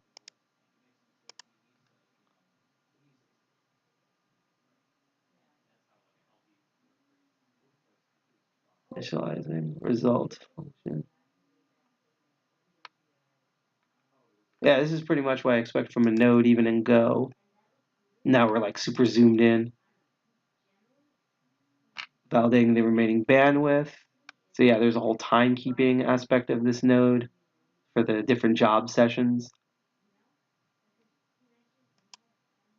It's really neat. Let's see here. Ooh, let's look at the makefile real quick. It hasn't been updated since last year. This is what piles the whole thing together when you run the node. This is probably exactly what you install, and then it brings in everything else. Yep, app name version. This is definitely a build file. Yep, the install, the lint, and then to test it. Looks about right.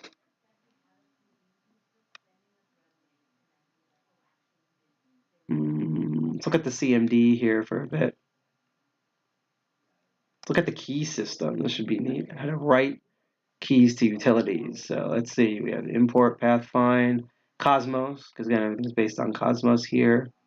Functions key CMD, add commands, add home, read config. A lot of this is honestly just stock standard stuff that I would see in like node and key generation. Cobra command. Oh god, I'm such a fucking late 80s, 90s kid that I think of the freaking G.I. Joe at Cobra Commando.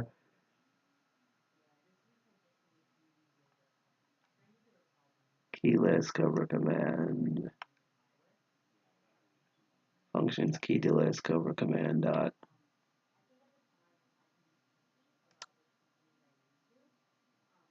What is start go? Let's see, passing home directory variable to start method. Function initiative, set mode, functions return handshake, plus the start command, Cobra command, blah blah blah. Interesting. All right, so that was all of that. Now I want to quickly go back and we're going to look at the blockchain for a bit, and I want to see if we can, because again, I'm not going to run the dVPN itself because, as you saw, the web browser killed the stream for a little bit. Now imagine like me running, like when I run a VPN, that's going to kill the stream, like a centralized one. dVPN might do the same thing. So instead, I want to actually see if we can run a node either on Sentinel or Mysterium. We're going to try Sentinel first. So let's see here. Scripts. Ooh, there's a Docker file. I wish I had Docker running. I don't now, unfortunately. Yep, Golang. Actually, I forgot to look at what is this composed because I'm pretty sure it's like all Go. Yep, it's all Go. 99.6% Go. And the others are just like, the weird brackets and stuff to put everything together. You have the standard make file for the blockchain.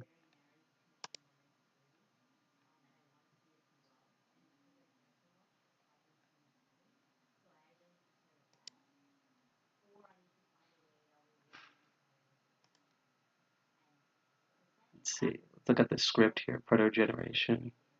Here, Pitfall, GitHub, all of that.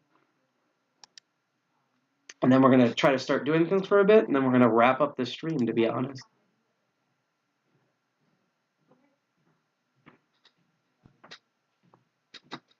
All right, so see, the only thing I'm going to look at with Mysterium here, they have a mobile app and a desktop app. The mobile app's made in Coloton, which is interesting because I think that allows them to do both Android and iOS. The desktop is made in TypeScript, and let's just look at the node as like a compare contrast because both are made in Go. Let's see who ate each other's homework here. So this is a bit more diverse. It's 99% Go, but there's also a wrap-up in Shell, a Docker file, a bit of C, which is interesting, HTML, and a makefile. And HTML tells me that there's probably some sort of interactive front end like that, like when you run, for example, a website and it has like a web interface that's on localhost or something. I imagine it probably spins up like that for here. So that's interesting. That I guess has its UI just like directly built in here. But let's see here. So we know decentralized VPN built on a blockchain.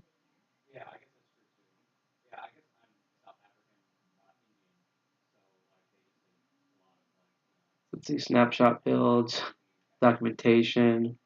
So we have a bunch of install options for this. If Sentinel doesn't work out, we'll try this. We install the latest releases or the latest snapshot, server log, server status. See, that's probably, I have a problem with systemd on the Linux subsystem, so that's probably if we end up choking on a node, that's probably going to do it. Server logs. Really, really interesting. Okay, let's see what we can poke around here. Let's start with Sentinel. Let's see.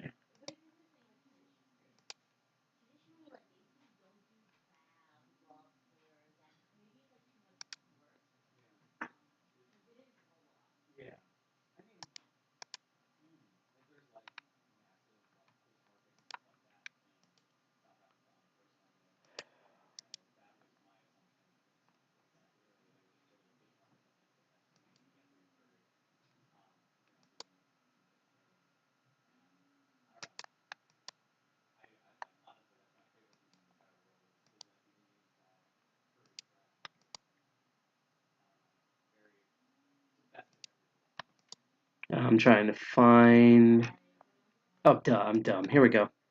This is the link I wanted to see here, the node setup. All right, so there's 4 ways to do the dVPN node. There's manual, Linux script, Cosmos and Arch, and node spawner. Just for simplicity, because I want to wrap this up in the next 5 minutes, let's just do Linux script.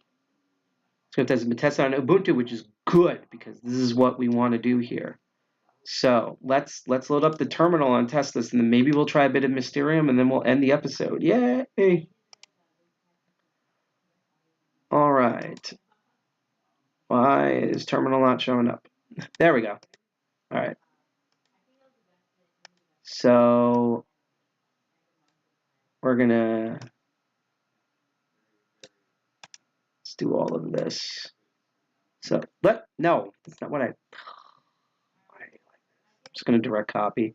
All right. So the first command we're gonna do is we're gonna curl this shell file and then load that into bash.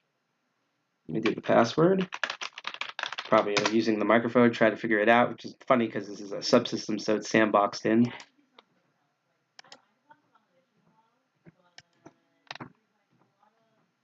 So it says the script gets the official Docker installation dip, installs Docker, which it's already done on here, so it should skip that. Adds user to Docker group, creates a Docker. So wow, this is all in one process here. It's like the make file. They basically made a shell script that goes directly to the make file. That's fascinating. Extension Dr. Daemon restarts the Docker process. So I'll put it this way. I don't really have Docker fully up, so we're just going to let this run and see how far it can go. After this, I would love to look at the Sentinel client so that you can build and test Sentinel core stuff. And if we have some time, I might do, let's see, you might be able to do control center now to abort the script. You install the current Docker patch, use the script doctor, you can safely ignore this message. So yeah, no, I'm actually going to cancel that just because there. What I would like to do now is look at so there's actually a client that you can use to access Sentinel. So I want to try that. So first, actually, let me try something. Go version. Okay. So I have Go installed, so that's good. So the first thing in order to get the Sentinel client version is to build the binary. So what we're going to do is, jeez, really?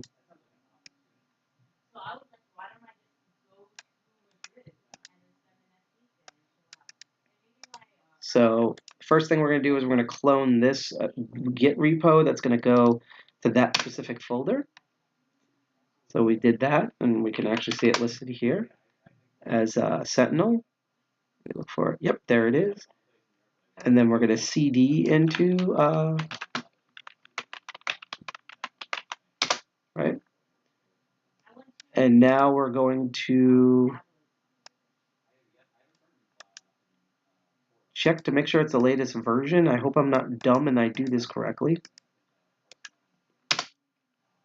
Yeah, I'm just going to make it. All right, so we're going to do the maker file, so make install.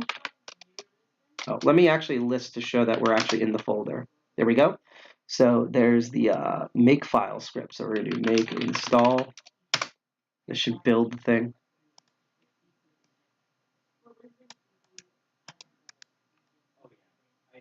And then we should be able to just type in Sentinel CLI once this whole thing installs.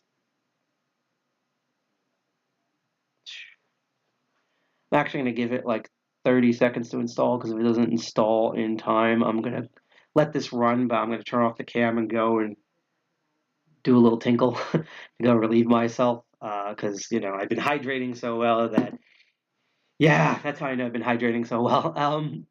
When nature calls, and then I'll be back to this, but it seems like it's going pretty well. I'm just getting antsy. There's the Cosmos in there with the SDK that's loading.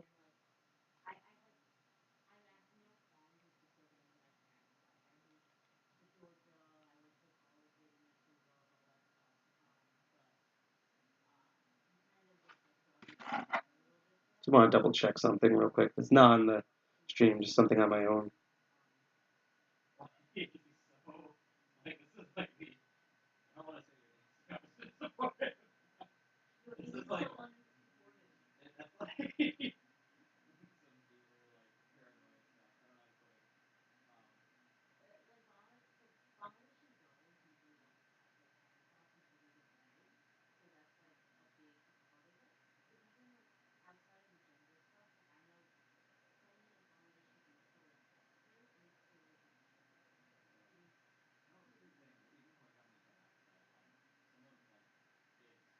Just reading a message while this thing loads. So sorry for it being really quiet.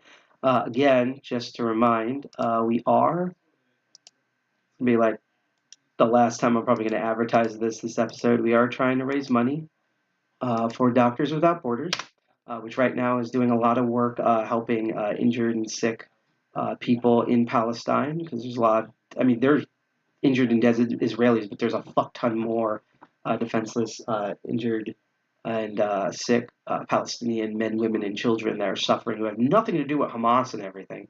And there's also just been disasters around the world, and by donating with Doctors Without Borders, you can support that by sending these medical professionals. And it loaded. Cool. Okay, so I can stop this.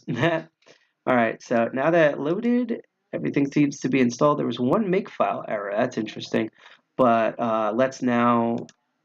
No, crap. That was me. Good. I originally copy-pasted it to the chat. Hang on, guys. All right, so the last command we're going to do is make sure that it's installed in the user local bin so it can be added. So I'm just copy pasting it from my notes, which is sudo ln -s and then where this folder is, and then moving it into the actual bin folder. So now that's been done. So upon completing, there should now be an executable file here. Let's see if we can reach there. So we're gonna cd out of this, making sure we're like super out. Okay, so we're gonna do let's just list. Okay, so actually let's cd list. Yep, that should be all. So we're gonna cd into user, cd into local, cd into bin, and then there should be one that's just called sentinel. Yep.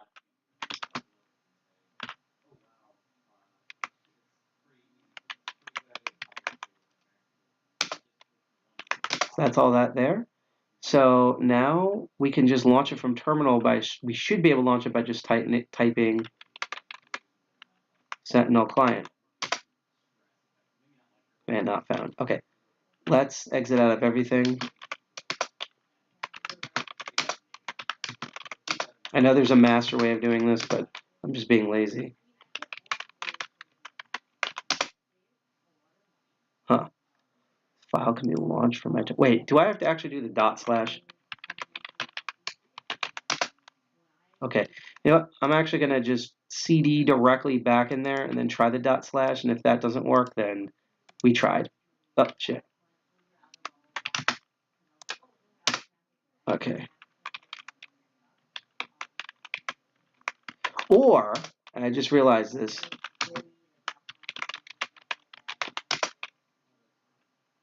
nope, hang on. All right, we're going to try this one last time going in by the main root directory here.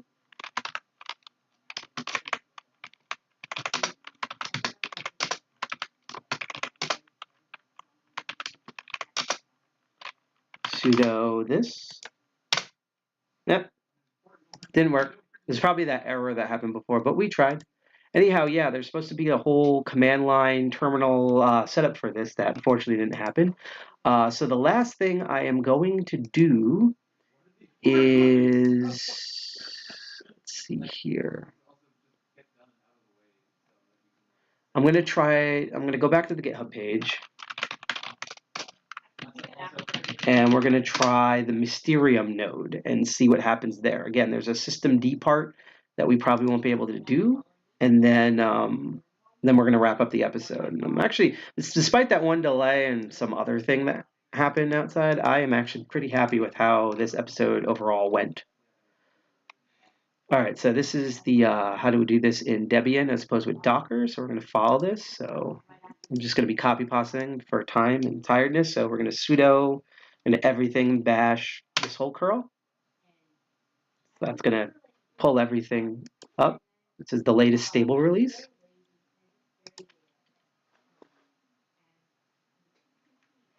Hang on, guys. I'm going to let this running because nature has now defeated me. So even if it gets done while I'm talking, I will be right back. I'm going to go AFK for a slightly bit. Hang on.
Sorry about that, everyone. Nature called. I'm back. We only have a couple more minutes to go now. Yay! So, yep, this was done. Oh, wait. What error just happened here? Building tree, unable to locate package, Microsoft couldn't find. Okay, you know what? I'm just going to continue on from there, even though system D is not going to work. No journal entries were found. D has not been put. Yeah, that's going to be the issue right there. So, yep, I think we just hit the wall with that. So yeah, tried to install it. Unfortunately, because of the subsystems work, it didn't fully happen. But yeah, we tried. This happens on the show. I'm actually still pretty happy with the show because I really think, and I'm going to go now to face mode and sum this up. I am really. Oops, sorry. Wrong thing. Sorry, I got distracted. I'm really interested in this tech. Again, as someone who's a longtime Tor user, I'm always about options for and potentially experimental better systems of privacy and security. I'm not sure about like the blockchain stuff. I think will be good for ease of use and login. I'm not sure about the token stuff because I don't really need like an incentivization for privacy. I think you should just be like privacy and censorship resistant just because.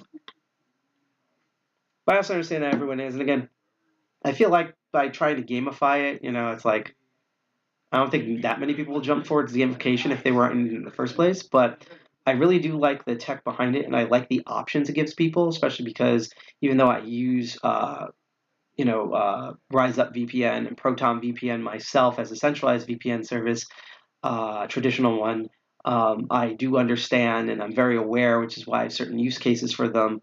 The criticizations for that. Usually, with the VPN, it's like if you just want to access content from another country that you have a hard time accessing, or you just want to have that extra layer of like, even if it's just in your head, like perception of privacy. I think having a VPN overall is a good idea, but dVPN definitely sounds like an improvement on the concept. However, my criticism is that to me, even with the control over the nodes and the potential financial incentive, there's not that much to me different of just piping stuff through Tor. Like we already have this through Tor, and Tor has gotten a lot more robust in the past couple of years. So it's like, for me, I hate being that narrative like just use Tor, but like, my thing is if you understand Tor, you can use Tor, particularly knowing how to Torify things that aren't just in the web browser. That can be an option. But again, just looking at, I mean, we failed at the nose, but it seems like the GUI interfaces, that ease of use of just having a user, just coming up with a key and just putting that key, no username, no password, log in, and you're already on a decentralized network that's very similar to onion routing. This is really cool technology, and it's going to be interesting to develop. So for all the people out there who are working on Mysterium and Sentinel VPN, I think your stuff is really cool. Maybe I can have you on in the future. We can interview and stuff. But otherwise, I wish you good luck in your endeavors, and thank you for, in your own way, making things a bit more private and secure for people around the world, just a little bit more. So yeah, that's today's Crypto Barons episode. Again, I've to be honest, I've just had a ton of stuff going on in my life. A lot of stuff I can't say on air. Just it's my private life. And just so I've been just like this like endless. And that since I'm old, that thing from The Simpsons, and there's Sideshow Bob, and the episode ends with Sideshow Bob constantly trying to walk forward, but he literally knocked over a truck that was transporting rakes. So every direction are rakes. So no matter where he steps, he gets hit in the face with a rake. That has been me. I felt like the start beginning in November. I'm sorry to get into a personal thing, but it started with me in November. It's been definitely going on since the start of February 1st. February I thought was going to be my month. It was not it at all. And yeah, I'm going through a lot of that. Funny thing, none of the negative stuff is DCG201 itself. Things have actually been doing really well on that front. So March, I know it feels like I keep delaying it, but March that's going to be the month. That's going to be the do or die. And I'm really excited to show all the stuff that me and many others have been working on. So yeah, that's the end of the episode. Again, if you want to donate for Hackers for Palestine, I have the donation link in the chat. There's also that QR code and that widget. to remind again before we go away and a bit about what it's like when we end the episode for all of you who are new here. Just as a reminder, if you want to keep up to date overall about like the big stuff that we're doing, HackerCons we're attending, our meetups, cool little articles about analyzation of stuff, things like that. I just posted the blog link in chat. So.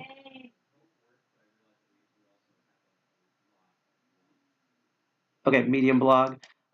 There's also a link tree to all of our social media. You can follow us on Twitter because we're not calling it X. HostX.social, Mastodon, Blue Sky, Instagram, GitHub. We're on a ton of different things. Spoutables. We're really on that, but we do have one. And again, I'm trying to get more used to being on Discord, but if you want to chat with your other hackers, especially from local New Jersey, here's a link to our Discord. So yeah, that's it for today's episode. The way we usually end this is if you are on YouTube, it's already going to forward to a different video. I think it's going to be crypto related. I think I tagged it in that. If you are on Twitch, we're going to now just go raid a stream. It's going to be really cool. We're going to raid some stream. It might be a tech thing. It might be a crypto thing, a hacker thing, cool music, something weird. What the fuck? I don't even know when we go raid, but we're going to go raid. So yeah, when we end the episode, the music's going to go. And if you're on Twitch or YouTube, just stay tuned for the next video or live stream. And make sure to say hi, leave nice comments on this video when there's archives on all of our platforms. Thank you all for watching. A lot of encouraging stuff just in general online, never mind the comment section. The live chat section. Just how out of it I am, comment section. That'll be for later. Yeah, this is a fun stream. About our future streams, I took a break from Master of Unlocking because Crypto Barons, we should be back on our normal track where it should be the second and fourth Saturday of every month. Now, I will say for March, there's a lot of things due to other external factors. Again, all the stuff in February that's kind of up in the air.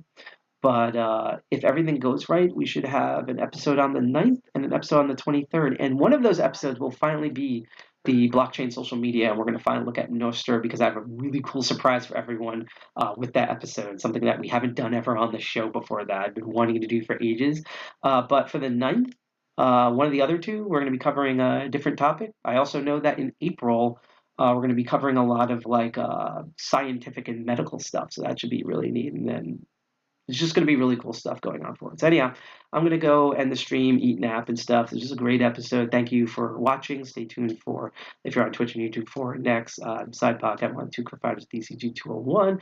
Hope you had a great day. Hack the planet. Dirty New Jersey represents. And remember that even though a web page loads before you stream sometimes, oh man, if there's just a ton of crazy like parallax, like more layers than the Sega Genesis moving on in the background, when you stream it, it's just gonna freaking kill it. That was just amazing, and I guess I've learned my lesson now. So anyhow, bye. Enjoy the music. Thank you for watching.